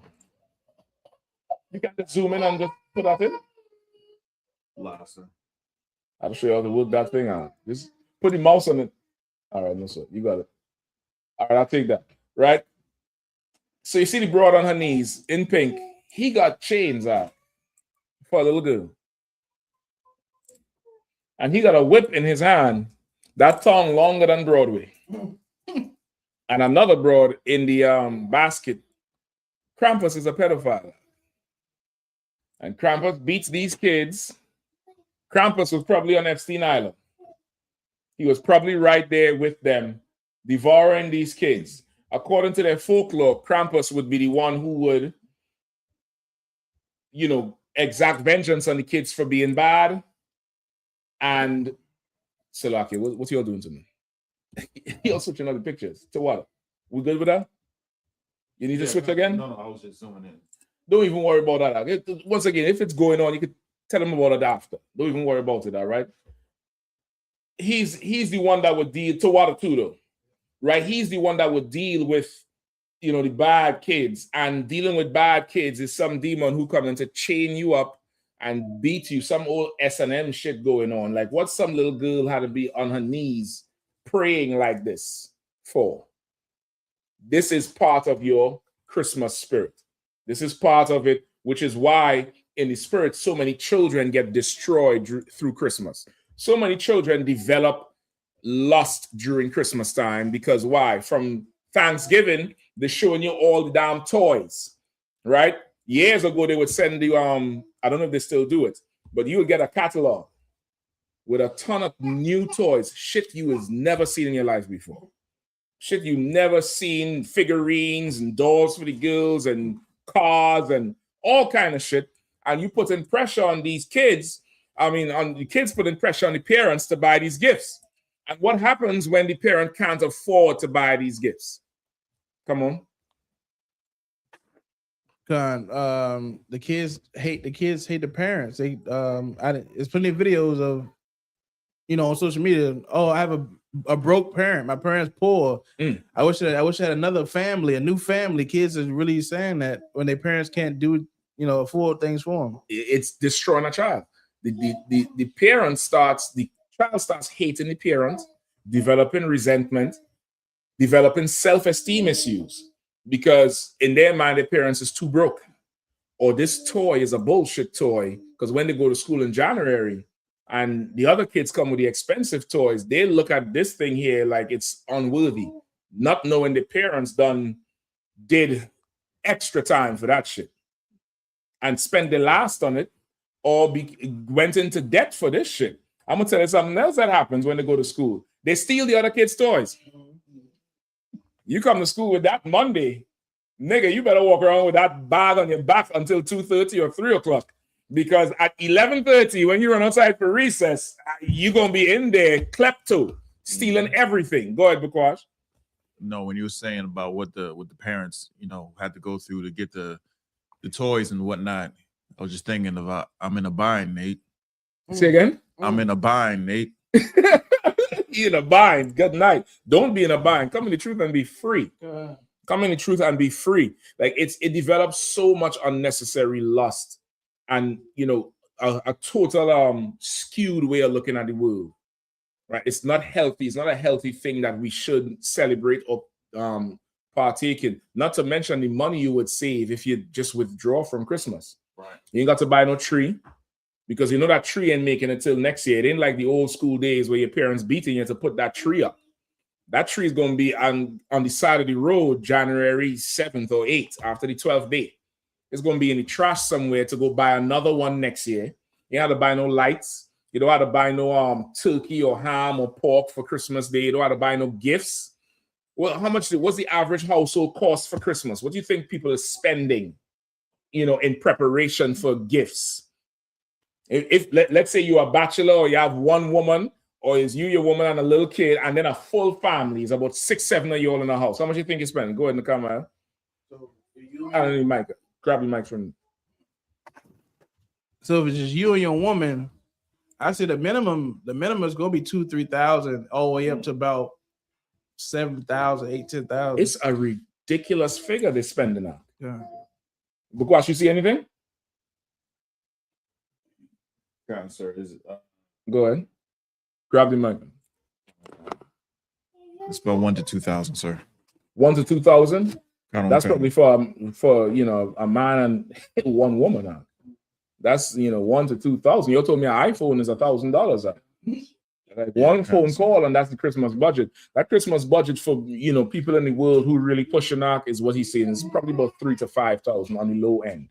On the low end of things, it's probably that amount. All right, give me some videos of Krampus. Give me some Krampus Day celebrations. So this is who Krampus is, right? Krampus is supposed to be like, oh, Slack, you was gonna say something? Go ahead, Al. Right. Also, give me Proverbs 3:31. Slaggy, sir. There was a movie that came out. Not the movie, because give me there's a whole Krampus celebration. Go ahead.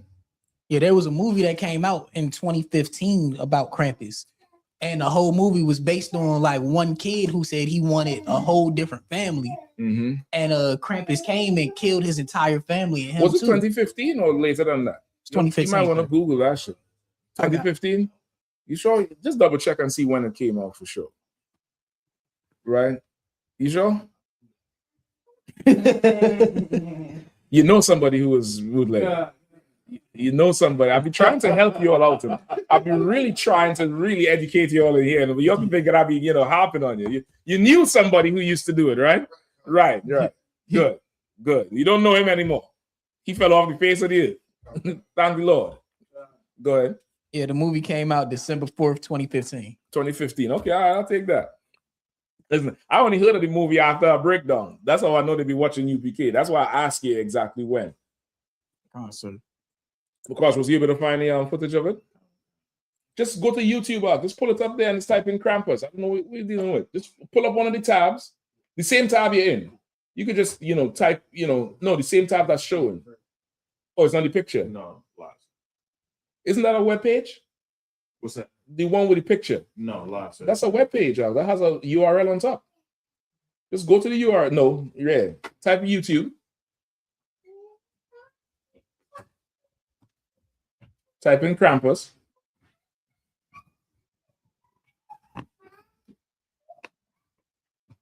Right.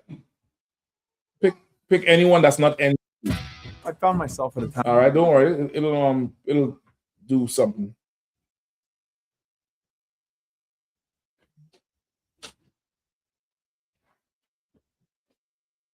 All right. Give me some volume. When the Krampuses came out to play, hundreds of people were in Market Square tonight for the Krampusnacht Festival. Happens every December 5th in Europe in celebration of the story of a mythical goat beast known as Krampus.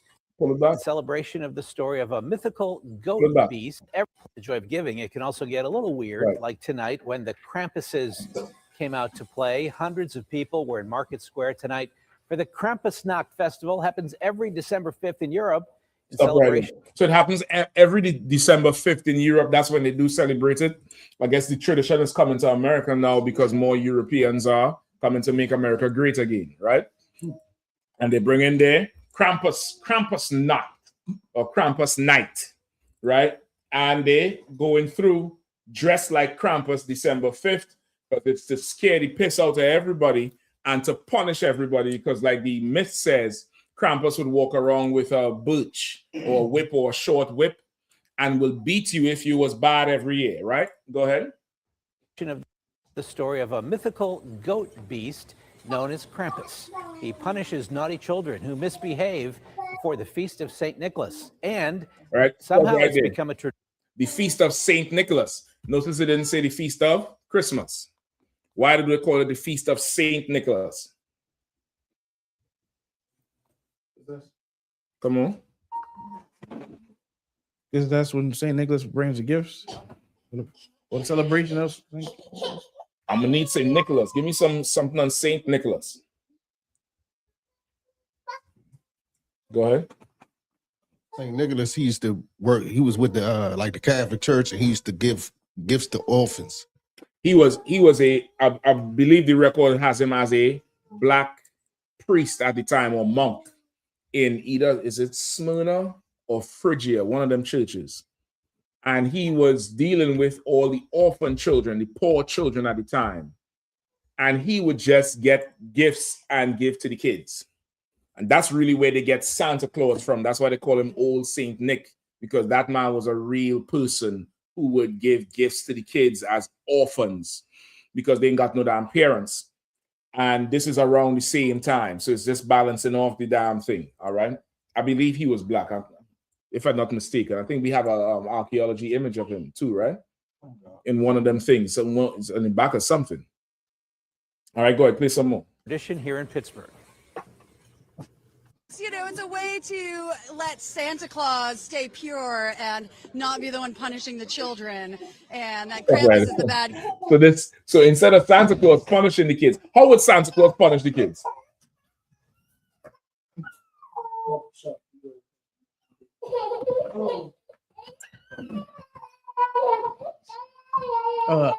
Sloggy, sir. Growing up, I was always told he'll put coal in my stocking. I forget about the coal in the socks, but there's something else that means more to a kid than coal and socks. What is the myth with Santa Claus punishing the kids? Come on, Shapat. He ain't getting no gifts, which is devastating to a child. You want to devastate a child? Put a Christmas tree in your house and don't buy a gift for that child. And that child comes down 6 o'clock in the morning, Christmas morning, and goes under the damn tree and don't see nothing for them. Brother, that child is considering suicide. That child is nobody loves me. F y'all. I want a whole new family. F Christmas. I ain't celebrating this shit again if the child is wise. That pain will turn into, I'm not doing this. So she's saying, instead of just not buying the gift, we'll take away the punishment or the burden of punishment from Santa Claus, and we'll just beat the kids because that's what Krampus does. You see why I say some old pedophilia, nasty deviant. Like the child ain't did nothing to you. They ain't break your glass. They ain't steal your money. You said it was bad throughout the year. All right, they ain't get a gift. That's the punishment. But you want to promote the culture of this monster that walks around beating the kids. Go ahead, play some more. And Santa gets to always be the good guy, and that's kind of what I like about it. Festivities tonight included a Krampus procession. Santa gets to always be the good guy. She likes the fact that they get to be the bad guy. That's your oppressor. Your oppressor wants to be the villain. The problem is you don't want him to be the villain. You want him to be a friend. You want to be, you want him to be goody two-shoes when the oppressor is the villain in life.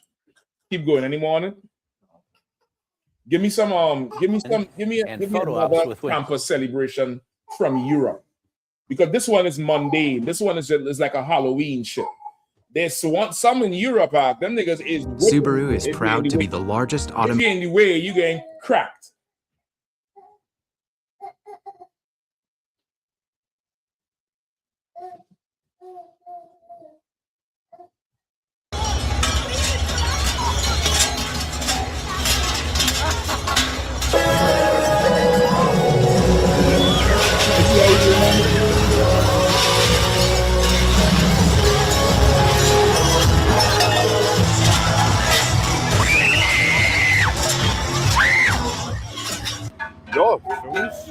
Fokus ist eigentlich Brauchtum. Wir wollen den Brauchtum hochleben lassen und das auch einfach an die Jugend weitergeben. Denn ja, so viele Bräuche in der heutigen Zeit, die verkommen und werden vergessen. Und wir wollen das einfach hochleben. This thing is supposed to just go and violate you. Beat you, grab you, do whatever, swing the whip, pull shit down. And it's gotten commercialized now. That's why it's so safe. They stand there and scream with their phone. There's other footage where they'll hit you.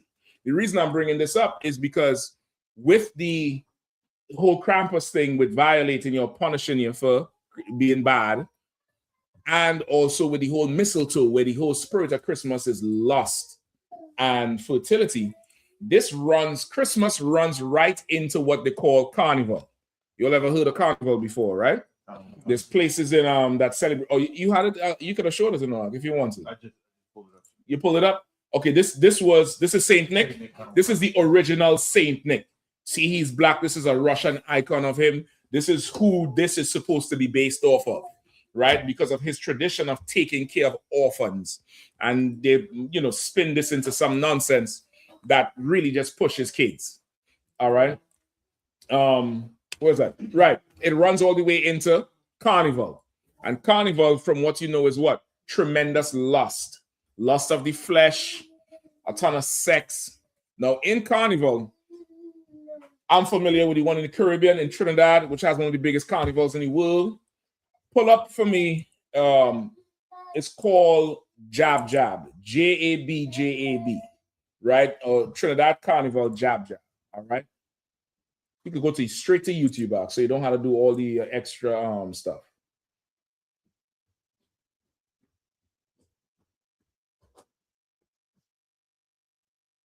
Yep, you could take that one if you want. How long is that? 5 minutes? Make it big. I hope it's not falling off, and I ain't gonna get shot.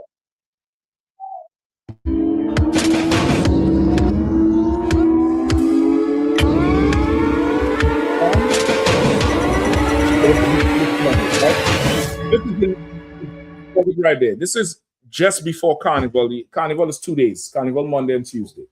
Monday is when they do a lot of certain base celebrations compared to what the elites would do, or the higher in society would do.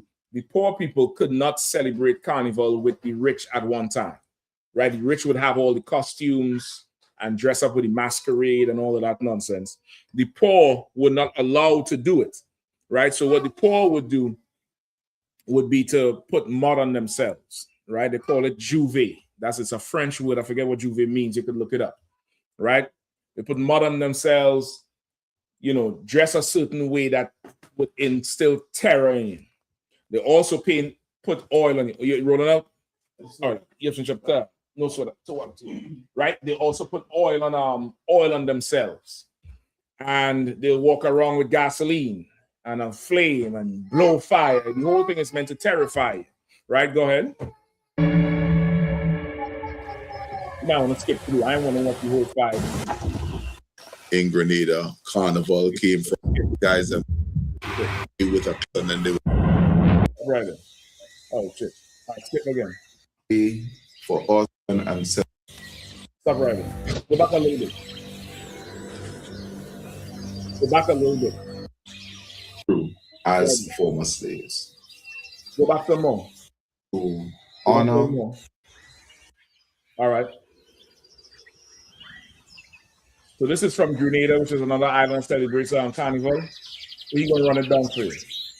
Jab Jab is a way for us to honor the challenges that our African ancestors went through. Right. As right. When he say African, he's of course not talking about Hamites. He's talking about Benjamites in the Caribbean, because that's what Benjamites in the Caribbean would refer to themselves as. You will also see Cuba. You ever hear them say Afro-Latina? It doesn't mean a Hamite. But just like African American, outside of America, everybody black considers themselves African. The Haitians do the same thing. The whole knowledge of you being an Israelite is just foreign.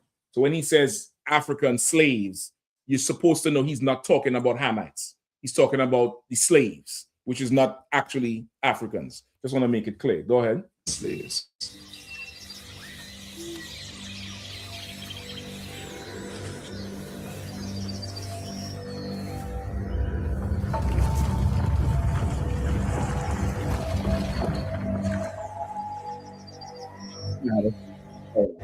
They're romanticizing this thing a little too much. But it's of who we are. All right. Right. This is Carnival Monday. You have mud. You have mud. No, you go ahead and do mud or oil. You have horn, just like Krampus. You're going to see them in chains and you whip them in a second.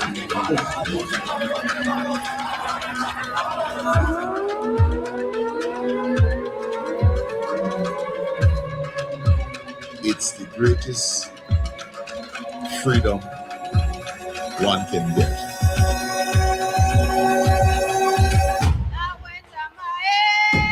Like he have a piece of fish in his mouth with his blood. But he bit it. Right? And the pig couldn't speak. And it really like to terrorize everybody. Just like Krampus. It's the same culture. It's the same thing that was passed from the Europeans. It does nothing to honor the slave or anything. But more so, this is all the slaves could do when white man had these pretty customs and everything else going. See? Blowing fire. You got opposite in his mouth. All that is to instill terror in you. Jab. There's no man and woman. There isn't boy, girl. There isn't rich, poor. There isn't black, white. Because we all in skimpy old clothes, close enough to naked, in black. Right? So in I probably have to get another video. See another one. Another one which is probably shorter, right? It's scroll down some more. Maybe I might have to give it for time's sake. It's so what happened then there Mike Wah, which is the one with the whip Mike Wah. They still had the horns and the paint and the oil. Is it the jab or is somebody else I'm talking about? Trinidad, you on? Yes, like yes, sir. Yeah, go ahead. The midnight robber is the one with the whip. The midnight robber. See if you can pull that up. The midnight robber, right? So you see, he said with the jab, there's no man or woman, whatever it is. They're just all day in the black. And the whole thing is meant, scroll down now. Don't just take the first one. Just look down a little bit. So like yes, sir. Yeah, go ahead. And it also had the blue devil. Something similar. Is the one similar to the jab. The blue devil has the whip too? Yes, some of them has whip, sir. Right. Type in blue devil. Type in Trinidad Carnival blue devil. The midnight robber is a man you ain't seeing his face, brother, but he crack it with that whip. One time they would actually hit people up. Right? So now this thing is to instill a ton of fear in you. Give me that one there with yeah, that one right at the top. Or any one of those. Yeah, any one of those right there.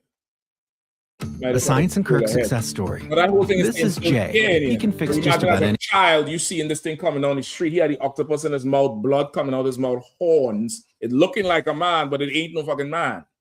And he blowing fire. You're a child. You don't know the mechanisms or nothing. You seen fire coming out. It's meant to scare the piss out of you. It's meant to scare you. And you see like how Krampus, they would go and pull the thing and grab shit. They'll extort you on the street. They'll just surround you and you have to pay them to leave you alone. You get the point? It's the same culture that come all the way down. This has nothing. This is not our culture. Go ahead and play it. This comes from the carnival. This is carnival thing. They come from that whole campus. I follow from them. Let's see them in action. Go ahead. Go ahead. Drag it a little more. Drag. All right, let me see them.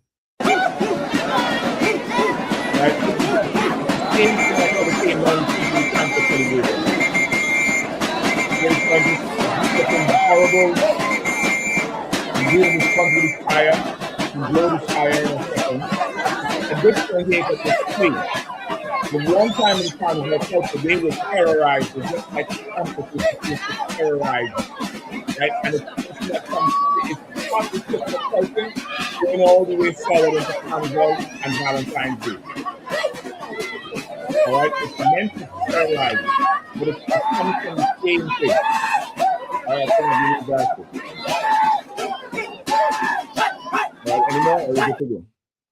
Right, we good to go there? You could just skip forward and see if there's anything else more. I think that's just about it with them. They're just getting acting crazy and just doing on, but it's the same spirit of it. It's the same spirit of it. The Midnight Rubber had the whip. Some of these Blue Devils, they used to have a whip and they're cracking it, and you'll get hit with it sometimes. Or they'll crack it right by you, or they'll surround you and they will tax you. They're trying to tax you now to get the money.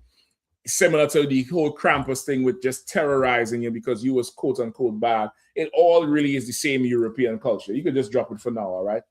So all this is part of your actual Christmas that you don't see because this part is not marketable to America.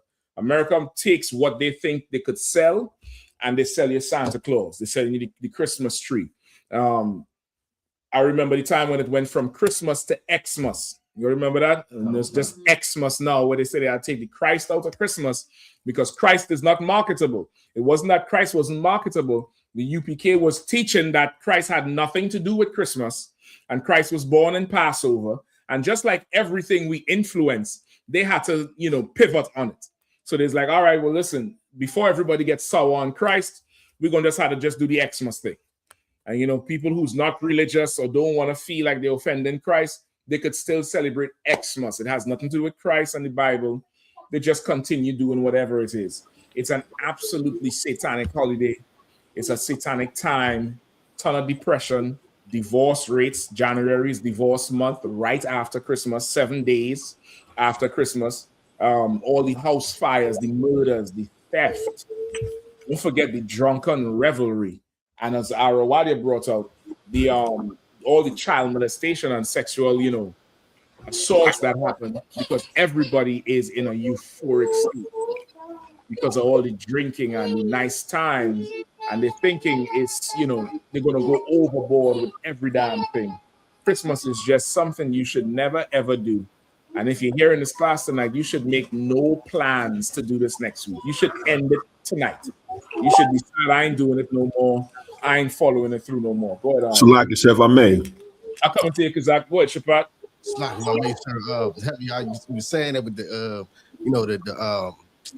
the molestation and all that, because I was listening to General Muhammad and he brought up a valid point. He's like, you want to see Christmas and usual Christmas, just look how everybody taking that walk to go get high, sitting in the car getting high. You got to take that walk on Christmas Day. On Christmas Day, listen, everybody taking that walk with Uncle such and such and the nephew fired up. You know what I mean? Yeah, it's rough, brother. It's rough the things we have to stomach because of these holidays that nobody will ever fix. You know what I mean? Go ahead, because Come, what you're saying is so true, sir. To the point of how you said America only takes the parts that's marketable for them to make money. Mm-hmm. Like, okay, they don't play it anymore, but at one point when Christmas was in its full marketing swing, Coca-Cola paid some devil to do an ad with a white polar bear. Like anybody that's old enough remembers the ad. Yeah. It was a Coca-Cola did an ad with a white polar bear. And they said that commercial back in the 40s is what helped bring the full commercialization of Christmas. A damn soda ad, advertisement for soda. Yeah. Somehow brought the commercialization into full swing for Christmas. Like it has nothing to do with anything with what's what I'm trying to say. The religion of it. The religious aspect. Right. They just took all the pieces that, like you said, that would be appealing to make money. And like that polar bear commercial was the most iconic thing because that was the first time where they seen what we call the modern Santa Claus today. Before that, white people were still celebrating these old European gods. Mm-hmm. And it wasn't commercialized. It was like a small thing. But the Coca-Cola commercials what brought it to what we know modern day American Christmas, all the imagery and everything. And I think from that commercial is where Coca-Cola became like the flagship drink. Yes. During Christmas. You remember the Coca-Cola? At one time, that's how they got people to buy so much Coke for Christmas time. Like that's damn near what everybody would just get. And it's from that polar bear marketing thing. Like this whole thing is just about money and money. Go ahead, Shapad. I remember hearing that Coca-Cola used to actually have Coke in it. Yep. I'm wondering, is that before or after the time, that they had to make such a marketing scheme? Was that after they took the Coke out or something? I don't know the full timeline, but I know at one time it definitely had, the Coke in it. They stopped it. And then I don't know how they marketed it after. It could be that it dropped and the polar bear thing helped them back out. I think it could be that's how it went. My memory is vague on it. But I still think it has fucking Coke in it. The way people be drinking that shit. I mean, people be literally addicted to Coke and Pepsi. I don't know what the hell it is. All right. So you're good to go. So that's it on your Christmas. Any questions on it? I'll move on to something else real quick before we leave. Or any more questions online? So they have comments saying that they also... I saw the shock in your face. Go ahead. Howard says, like I said, Old Nick is also a name for the devil. Shit. I mean, I just like to call him the devil. Go ahead. And he also, like sir, don't forget Zwarte Pete, Black Peter. Zwarte Pete. Zwarte Pete is who's that? The Dutch?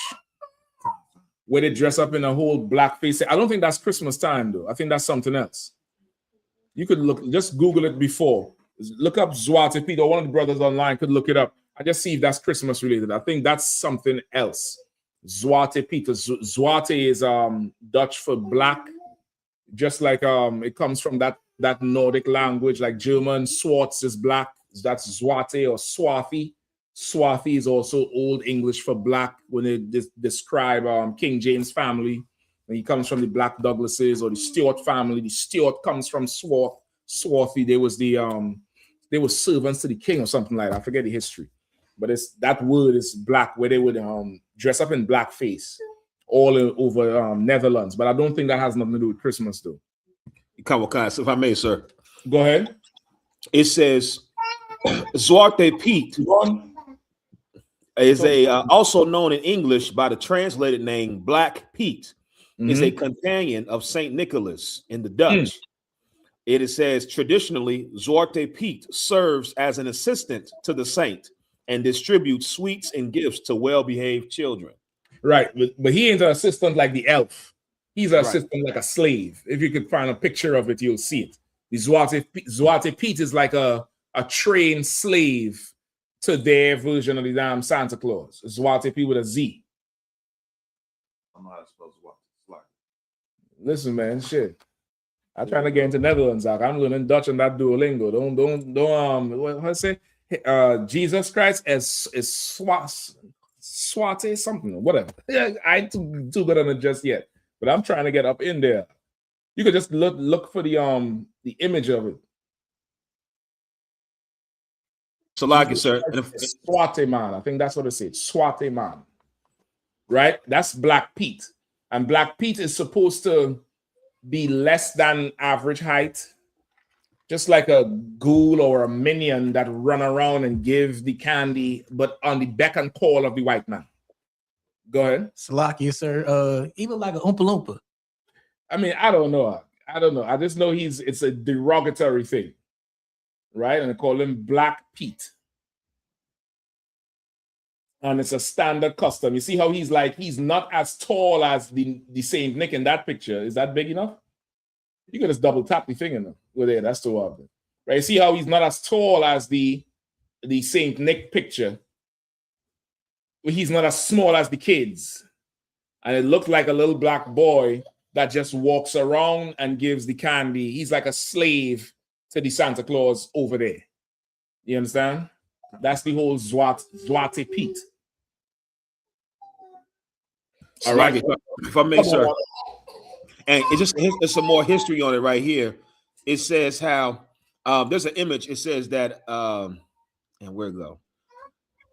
That these helpers would listen, just like Zwarte Piet, at the chimneys of the homes they visited to tell Odin about the good and bad behavior of mortals. And in this picture, it's like a short black man talking to a white man. I can't get it on my camera. Yeah, I think your green screen time and it's out. Just send it to okay, I can see it there a little bit. You can send it to Bakwash. You can pull it up. All right. Just before time run out, all right. I want to just go into something real quick. Watch, you have the time on this. Don't let me take more than 8 minutes here. Y'all is not dragging me to 10. Y'all ain't doing that shit at all. I'll abandon ship. I'll take him out. Take him outside and stomp on him, and that's what I need to do. I need to go outside and stomp on this nigga on the street and terrify people. This is 911. There's a big black man beating Santa Claus. Right? Go ahead, Take your time, Cap. Let him use you. No. I got other shit to do. Because give me the that picture I sent you. All right.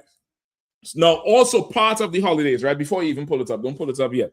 Also, part of the satanic part of the holiday is letting a certain spirit get into you. And this is the spirit of division.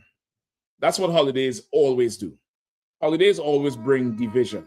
Because this is somebody you don't like, somebody you never had you had an issue with, and you're gonna get together for the Christmas dinner or the Thanksgiving dinner, and somebody gonna have one too much drinks and bring up, remember that time when so and so and so, or they're gonna call you some name that they used to call you when it was 5. Snotty boo boo, yeah, that's snotty boo boo over there. Remember snotty boo boo, and they're drinking too much, or whatever it is. It brings a certain amount of division because as Black people and the Latino people, we are so dysfunctional. We can't get together and just have a normal time and enjoy each other and appreciate each other. We show love by fighting. We show love by arguing. We show love by it had to be a brawl. If you all know how it was in the world. The party ain't no good because ain't nobody fight. As soon as they start fighting, this party is the bomb. Could be a house party, could be in public, whatever. Somebody needs to start scrapping. Somebody need to curse somebody out. You have to resist that holiday spirit. That is the real holiday spirit in America. The real holiday spirit in America is a destructive social, structure. That's what it is. It's a destructive social structure. How in the hell the most wonderful time of the year could result in the highest rate of divorces 7 days later? How could that happen? How could it be so mired and swallowed up in depression and anxiety and crime? It's because it's socially destructive. Go ahead. Like you, sir, if I may, like what you're saying is so real and so heavy, because I noticed, I haven't really noticed until just now that damn near every Christmas movie I ever watched, there is division, a breakup, family not loving each other. And then some way, somehow they come back together later on. It was a real Christmas spirit. And then they start singing some dumbass song. But that shit don't happen in your living room. What really happens is, 911, what's your emergency? Yo, come quick, he's bleeding. That's what usually happens. Or that. Y'all don't finish the night like Chris Brown. It's Christmas. They all don't finish like that. Y'all finish with the paramedics showing up and you wonder why the fuck he have an attitude. Because you're bringing him out in the snow for your dumbass. So there's a certain Christmas spirit. You have to learn to recognize it. Or holiday spirit, because this is for every holiday, not just Christmas. You have to learn to recognize it and see, okay, this is some bullshit. And I'm not dealing with that. And even better, point it out and fight it. Right? So this is something that came to my attention this week. All right. Some dumb bitch in the world, right, made this post. Right? This broad is not in the school. I don't even think this is a real profile. And for the sake of not making her famous, I'm not going to even show you all the profile. I went through the profile app. The broad 2 weeks ago was naked in some farm with corn, hugging some corn. And when you look at the profile more, it just looks like one of them AI generated shit that is not a real person. She also made a few posts saying, y'all don't understand how much rank I have in heaven, else you wouldn't call me crazy. Bitch, you're crazy. Read that for me, please. Oh, God. Too many men are treating women like property instead of honoring them as vessels, and Yah is going to deal with you wicked ones. Who the fuck is Yah? Bitch. Who's Yah? I don't know who the hell that is, but I do recognize a woman who is mentally unstable or wants to be, let me don't give it away.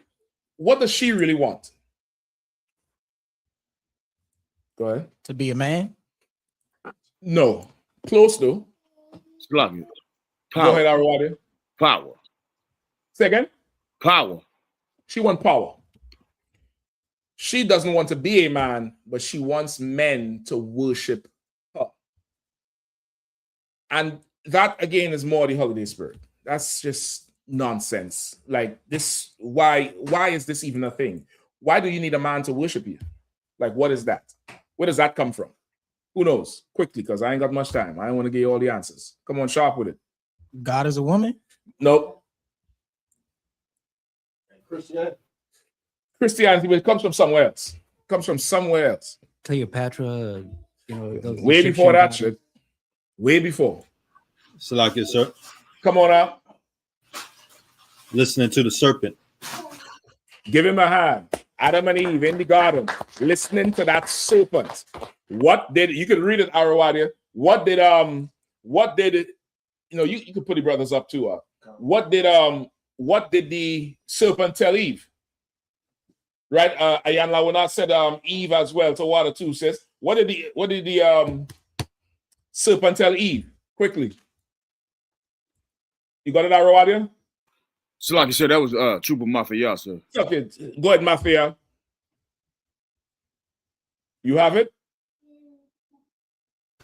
So I'm grabbing it right now, sir. No sweat. I'm gonna have somebody else grab it, all right? One of y'all. Go ahead. He said if they eat the fruit. Yeah, I need a precept back. I need you to read it. That's what I'm asking for. Come on with it, Genesis 2 or 3. Go ahead. Pass the mic for the brother quickly, all right? That the serpent was more subtle than any beast of the field which the Lord God. Slow down. Just read it normal, brother. That the serpent was more subtle than any beast of the field which the Lord God had made. Right? The serpent, this man who was a vile, disgusting, undercover sodomite who would go to your woman and try to get your woman to do something. And anytime you see somebody who tracing behind a broad so much, something off of that shit. Your whole life is to try to trace behind them and manipulate them for what? That's the serpent. Go ahead. Okay. And no, it's not a literal snake. This is a man who had the spirit of Esau, which is the white man, which is why Esau will always try to elevate your woman over you in society, right? Which is why today, most brothers who have regular jobs, average jobs, not highly specialized jobs, make less than most Black and Latino women. Right now, the office space is top income. He don't want your dumb ass in there with a beard and a heavy voice and all that masculinity. He wants her in there so he could watch that tail. He knows she's going to serve him the best because Black women did what? Sent crackers to the moon. They were the first calculators in the space program. He's Black and Latino women. He wants them in the office because he can rule them more and he could pump their head up more. Remember at one time, our woman was saying the reason they get paid more is because they're more qualified. You all remember that? Anybody remember that argument? They're just more qualified. That's not entirely true.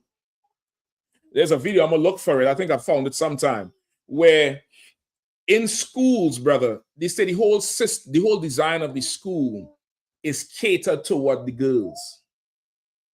Like girls are more not prone, but it's easier to get them to sit and focus. They say the boys need to be more active. And over time, they start saying these kids have what? ADHD, hyperness. And they started the whole thing. And that was the beginning of the males getting shepherded off into a different lane. And all the way, that's all the way up. You understand what I'm saying? Okay. Not to mention everything that comes at young men in society. Now you have a whole generation of underqualified men and qualified women. Go ahead. It's like that was 8 minutes, sir. God damn, that was 8 minutes. Give me 3 more. Salam. Right? Anyway, Salaki. Gosh, you're a bastard. God damn. Right? Anyway, so this is Eve in the garden. Eve is being yes. Any more? Did you read the part? Go ahead, please read on. Come, sir. And he said unto the woman, Yea, hath God said, ye shall not eat of every tree of the garden. And the woman said unto the servant, We may not eat of the fruit of the trees of the garden, but of the fruit of the tree which was in the midst of the garden. Slaki, we may eat of the fruit of the trees of the garden, but of the fruit of the tree which is in the midst of the garden, God hath said, Ye shall not eat of it, neither shall ye touch it. So that's what she telling the servant. She telling the servant what the Lord said. Give me what the servant told her. Serpent told her. Come on. And the serpent said unto the woman, Ye shall not surely die. He lied to her. He said, if you eat of this, you're not going to die, sis. What you talking about? You ever heard anybody dying from fruit? And you know what the dumb broad said? You know what? That's right. Ain't nobody died from no fruit. Go ahead. And of course, this is not literal fruit, all right? I'm just saying how easy it is women get seduced by the promise of power. Not actual power, but somebody promises you, if you do this, you're going to get that. Go ahead. For God doth know that in the day ye eat thereof, then your eyes shall be opened, and ye shall be as gods, knowing good and evil. Eve heard that shit and said, bro, if I partake of this, my eyes is going, I'm going to be enlightened. And I'm going to be like God. Roll the dice. That's this bullshit act. That shit has to go out of the earth. But for sure, shit cannot ever come up in here. You understand? That can never come in here. If you catch yourself, this is how you should filter yourself on the internet. Is this person in the truth or not? You see somebody who's not in the truth saying something that you know is against what we teach. You should never, ever co-sign that shit. You should never like it.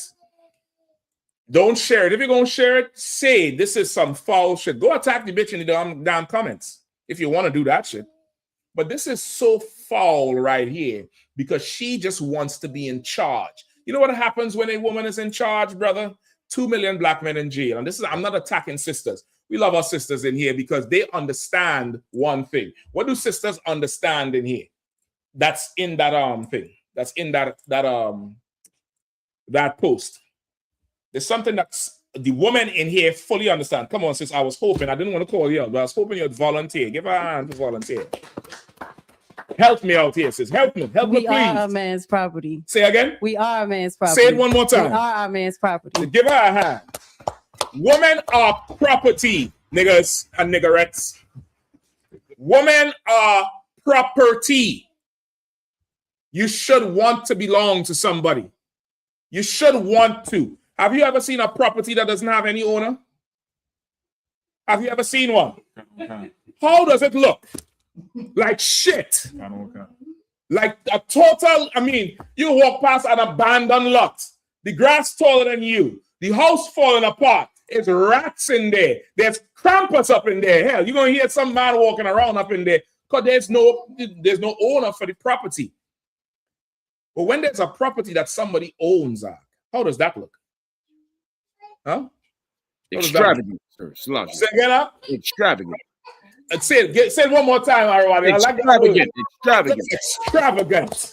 It looks extravagant. This dumb bitch don't want to be extravagant.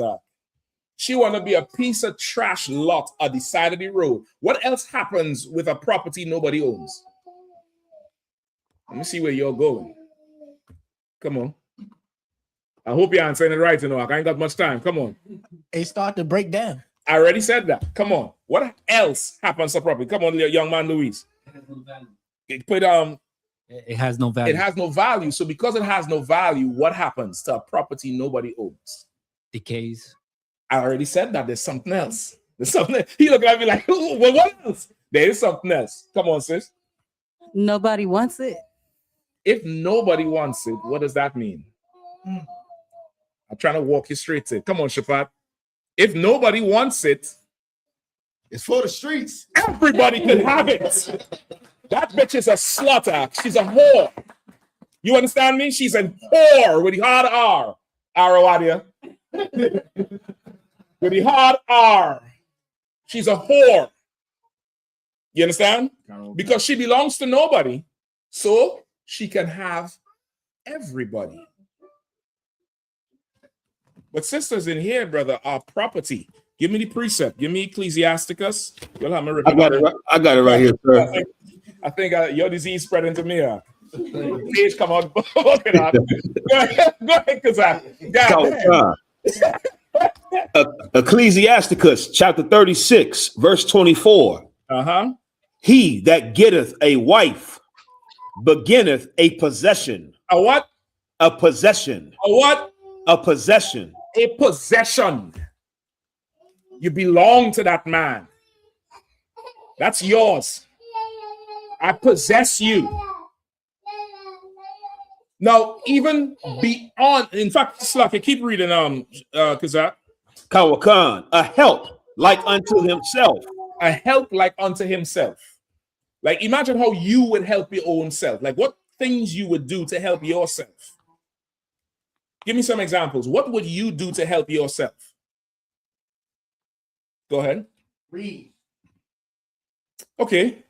Give me a better way. What would you do to help yourself? You would discipline yourself, right? You would take care of what you eat. You take care of your health, right? You would obey God, right? If you wanted to help yourself, you would do what God says. Well, that woman is a help like you. She's supposed to take care of her health, obey God, do everything you would do to help yourself. She's a help like unto you. And because she's a help like unto you, what can you do now? You can have some rest. Because she's a help to you. Not some bitch going and talking about, yeah, go and deal with all you wicked ones. Notice she said wicked ones with an S. You know who deals in ones? Strippers with a K. She said wicked ones because she's been with many. She's not on there complaining about one husband. Like, she didn't say, my husband treats me like property instead of honoring me like a vessel. She said too many men are treating women like property instead of honoring them as vessels. Yah is going to deal with you wicked ones. Unless she has some, with consensus, some survey she conducted with, 1,000 like Family Feud. And survey says, 1,000 women says, this is what it is.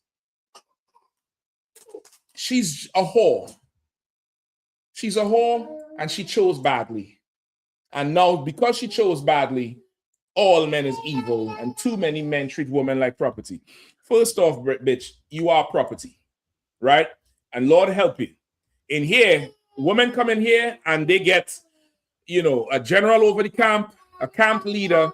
There's somebody who assumes authority over the sister, like a father with a daughter or older brother with a younger sister, and help that sister raise up and, build herself up, heal whatever trauma she went through, or put her on a path to get therapy for whatever trauma she went through, and help her now serve the Lord. Help her become something of what? Help. True, something else. Help her become something of, come on. Value. Value. You help her become something of value. Why would you want her to become something of value? Why? Simple answer. You don't have to think too hard. Go ahead, Shapat. She's yours. Because she's property, yeah. She belongs to somebody. If she never had no father, I'm a brother. I'm going to look after that brother's daughter. Take care of her the best way I can. I'll teach her right from wrong. Because she belongs to somebody. when she's of marriageable age or been around enough where she's now, she knows enough where she could function with another man. Now, there's a deed that gets transferred to him. Now, this is his property. That's why the scripture said when he getteth a wife, he beginneth a possession, because she belonged to somebody before. Which of you have property that you're not taking care of? You all put the damn fucking Jordans in a box and wear it once a goddamn year and sit and shine it and smell the damn smell. Still smell real new. You all buy shoes and go get the rubber damn thing and stick under the shoe so the sole don't get dirty. Yeah, what I want to say, Shabbat, I wouldn't say it because that's not the point tonight. But how vain can you be? You don't want the sole of a shoe to touch the fucking ground. But you take care of the shoe. So you mean to tell me that Jordan is more valuable than a broad? So that Jordan is more valuable than the... You see why you shouldn't... If she's not any true dark, 9 out of 10 times she's some slaughter. Yes, just telling you straight up and down. She's for everybody. And I'm sure if I go through the likes on this post, there's a ton of fake Israelite niggas up in there saying, Shabbat Shalom, queen. Shabbat Shalom, my love. And then asking her to go order the 5 finger. Who was saying so? If I may, sir, and okay, what you bringing out is so heavy that, okay, the women that co-signed this garbage, because I went to go see who liked it. I did. I went to go see who liked it and what they were saying. Yeah, I say that. I should have known my conscience would have gone to do the work. Go ahead. And I'm looking, the only women that have a problem with women being property are women who've never belonged to one man. Come on. That's it. Like the only women who have a problem with being a man's possession, you've never experienced what it's like to be the possession of one man. That's because for the life of me, I don't understand how you could be against it. Captain Mashak, you just laid it out. A brother could have nothing, but he still has a sense of ownership. Like I seen homeless people argue over whose cardboard box it belonged to. Like, nigga, go get your own box. This is my cardboard box. Like men have a certain pride in what is theirs and what belongs to them. And so like a woman that thinks of being a man's property is such a belittling thing, it's because you've never been a man's property. You've belonged to too many people. That's the problem. That's it. Or you're a worthless piece of property. But thanks be to the Most High in Christ, we all was worthless at some time. We was all firewood at some time. And we saw a flyer or a videotape or a camp and came and sat our ignorant ass down in these chairs and got told and taught and corrected and checked until we became gold, until we became something of value. You could become something of value too. You could leave that whole life behind, bro, if that's a real person. Go ahead, Bukwach. I have one more thing I want to say on this thing.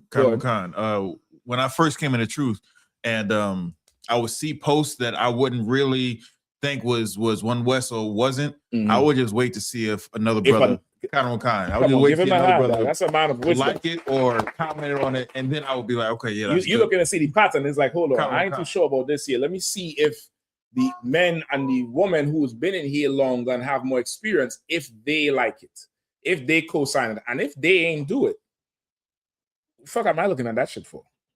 You should filter yourself online. This is my personal litmus test. If they're in the truth, if they're not in the truth, brother, yeah, whatever. You could say Christ is black and the angels in black. You fucking lying, nigga. You're lying.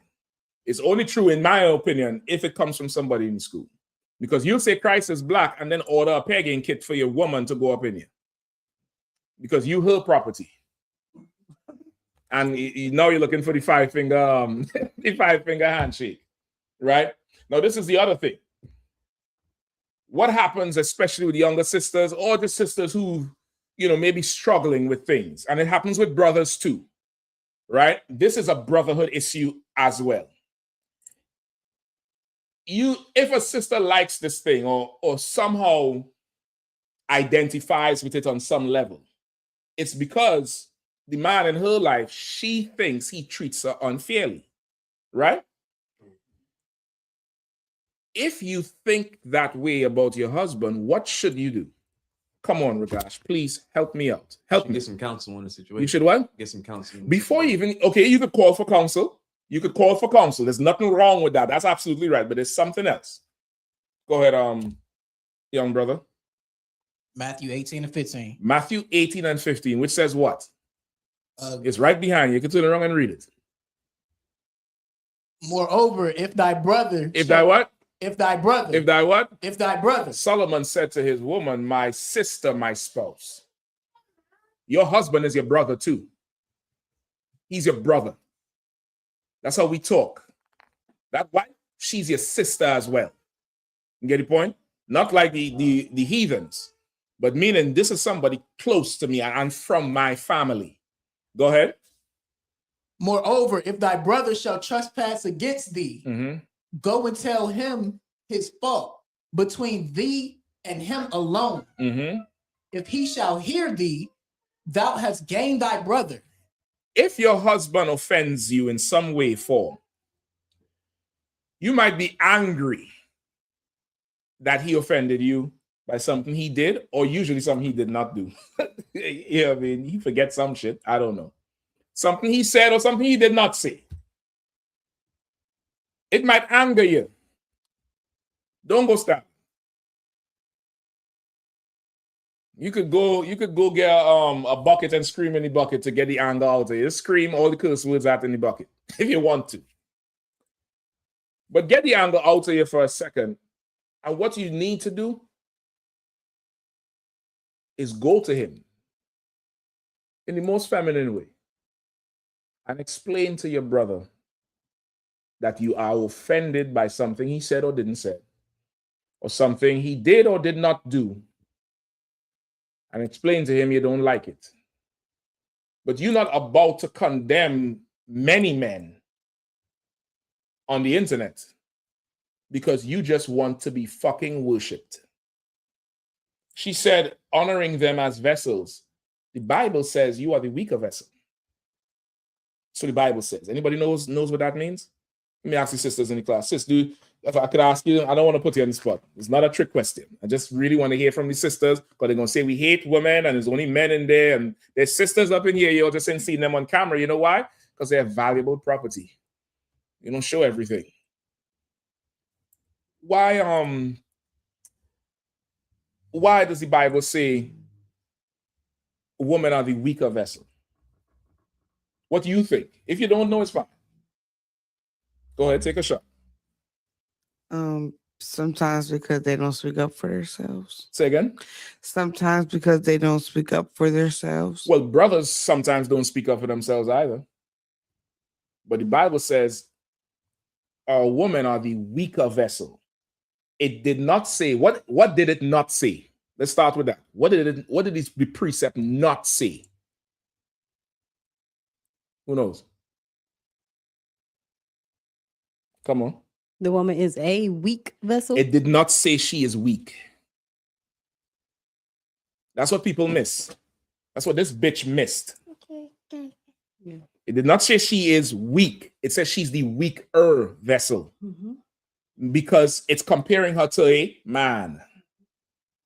In comparison to a man, she is the weaker of the two vessels. What does that mean? Go ahead, sis. She's easily persuaded. That's one way you could say it.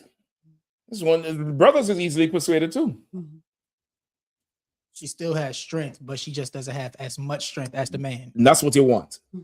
She is a vessel. Like a vessel is like a cup. Between these two vessels, which is the weaker vessel? The glass vessel, sir. Why you say that? It's fragile. This pretty thick mug, you know. Yeah, may I go ahead, sis? Let me hear you. You drop it, it's gonna break. It's gonna break. All right. Anybody else? I was gonna say the same thing, but like you drop that one, like it may take a while for that one to break, but that one is gonna dent a little bit, but it's still gonna be usable. Okay. Come on, Shapat. I know Shapat gonna come. He gonna take me all the way home with this one here. I would say because it's more transparent. Okay. Salaki, if I may, sir. Come on, Kazak, please help me out here. Kawaka, the vessel that holds less is the weaker vessel. Thank you. Now, it was a bit of a trick question because, you know, it's two separate, two different materials and shit like that. But this vessel can't hold as much as this one. And what do you want a vessel to do? Hold as much as you can. Shit. You want it to hold things. Mm-hmm. This is a stronger vessel. This is a weaker vessel. Also, too, if you in a bar fight, what do you want? This one or this one? Yeah, this one ain't gonna break. It's gonna last longer. Nigga, hand me this shit. If it breaks, somebody against that. It's a weaker vessel. It can't do as much. It can do, but it can't do as much. It has a breaking point. And the Bible says, honor her as the weaker vessel, meaning you can't put too much on her. You got to take some of her burden, just like she takes your burden. She comes and does things for you that you at one time were helping yourself. Now she's a help unto you. Now you have somebody who has your interest in mind, your desire. She understands your vision and she's doing stuff that you would spend time doing. She'll handle that so you could go do other shit. Because you know, the other stuff you had to do, she can't do that because it takes too much. Takes too much on. Takes too much on. Brother, I remember a time in we were out in the UK, brother. We went to some event. Me and Captain Karathian was a Dumgaba. And the event got heated up. And the live went off. And the woman called the police. The woman called the cops because they saw the shit got heated. And in their mind, oh my gosh, they're fighting, somebody gonna die. And then the live came back on and they realized it just got heated.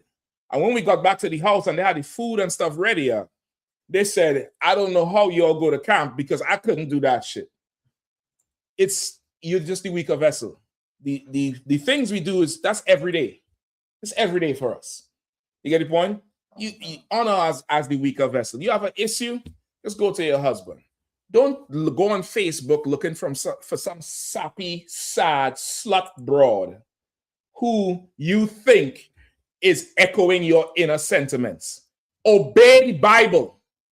If you're in here and you're one West, your husband offend you, go to him. Your wife offend you, go to her.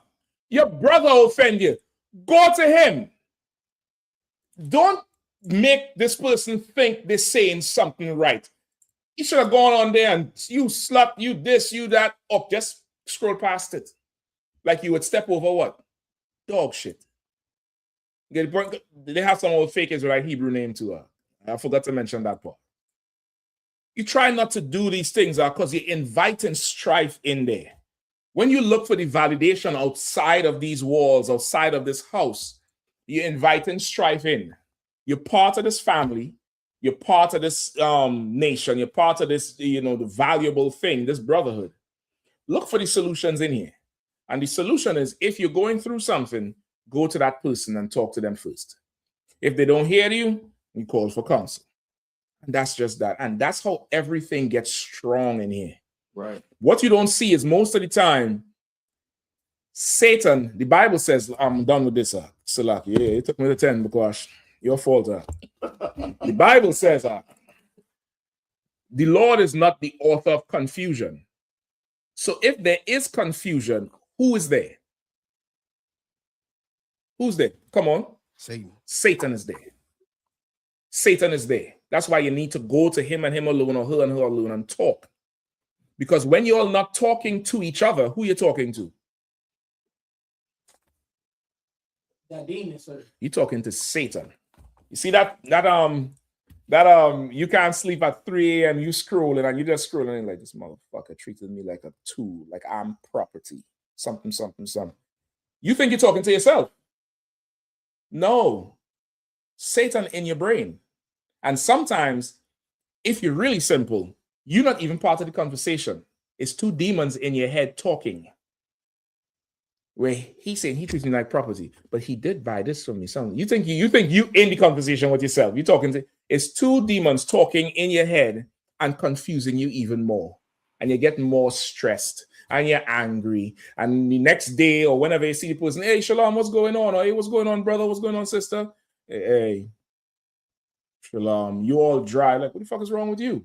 Because the demon done convince you. You done convinced now, like this, whoever that dumb bitch was who made that post. And once again, she's not in the school. And no sisters is, following that shit. But I want to make sure, do not dishonor this house. Do not dishonor your husband. Do not dishonor your wife, your brother, your sister by co-signing some shit some slut in the world is doing and saying she needs your help, not you her. You understand? I do have a lot more to say on this topic. You all know I like these type of topics. Unfortunately, my schedule has come to an end. So with that, I would pass the class over to my trusty brother, Officer Shapat Vayak, for the security announcements. I.S.U.P.K. security announcements. We the I.S.U.P.K. out of 1 West, 125th Street, Harlem, New York, under Commander General Yahanna. Rules for new brothers and sisters. When a new brother or sister comes to the school, they off limits for 6 months. They're to be saluted only. They're here to share themselves of the world. After 6 months, if a brother or sister has an interest in a particular person, he or she must get permission from the head to speak to a brother or sister. There's another 6 months in which the brother or sister will court each other. After the 6 month period, the brother or sister will get permission to lock. Take your time. After the 6 month period, the brother or sister will get permission from the head to marry. Tithes, which is a commandment. You can find this in the book of Numbers, chapter 18, verse 21, and the book of Malachi, chapter 3, verse 8 through 10. Means 10th in Hebrew and is pronounced ma'ashera. 10% of every penny of any increase the Lord gives you. Give to the treasury department or teacher. Priest fund. Free will offering for priests, not mandatory whatsoever amount you would like to give. Upcoming holy convocation. Feast of the dedication. Hanukkah, 25th day of the 9th month. 9th month by the space of 8 days. Sunday the 14th of December 2025 for 8 days. You can find this in the book of 1 Maccabees, chapter 4, verse 52 through 61. Also, we have the Lord's 57th annual Passover in Houston, Texas, April the 4th, Saturday, April the 4th. Also, the week starts off with a bang, bunch of events on April the 1st for the slaughter of the lambs, or to the Feast of Unleavened Bread on April the 5th. Make sure you get all your hotel arrangements together, your travel arrangements together. The Passover is $200 for anyone 17 years of age or older. Now make sure you get your Passover fee in there.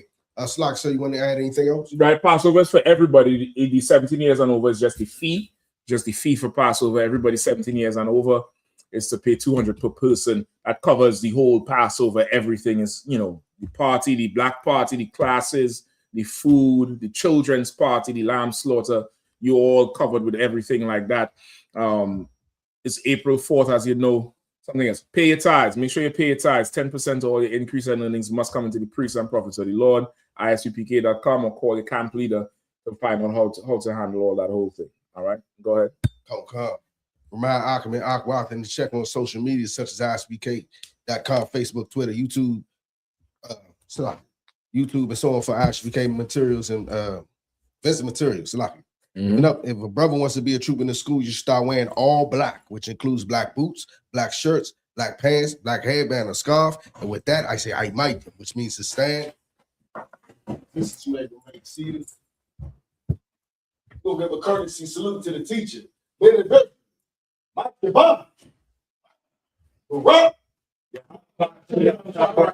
How about Shemil Shabrak? Which means to turn. This is you may stand. We'll give a courtesy salute to the sister.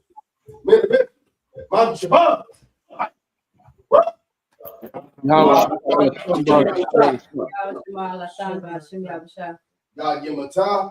Class dismissed. Don't worry, because you're going to get it. Don't worry. I see you trying to solve it. Don't worry, you're going to get it. Don't worry about it. Shalom, Israel. It's that time again. The I.S.U.P.K. under Commanding General Yahanna presents the Lord's 57th Annual Passover. That's right, the Lord's 57th annual Passover, April 4th, 2026 in Houston, Texas. All Black, Hispanics, and Native Americans are commanded to observe the Lord's Passover. This will be the biggest Passover to date. You do not want to miss this. Fresh lamb, fresh wine, and bitter herbs as commanded by the Most High. Only $200 per person, ages 17 and up. The biggest event of the year. There is only one Passover, and it's under Commanding General Yahanna. See you there, Israel. Shalom. Nobody else there to compare to. Train for war, men of war, and warlike apparel. Prefer our leaders, can't get between us. Watch where you stepping.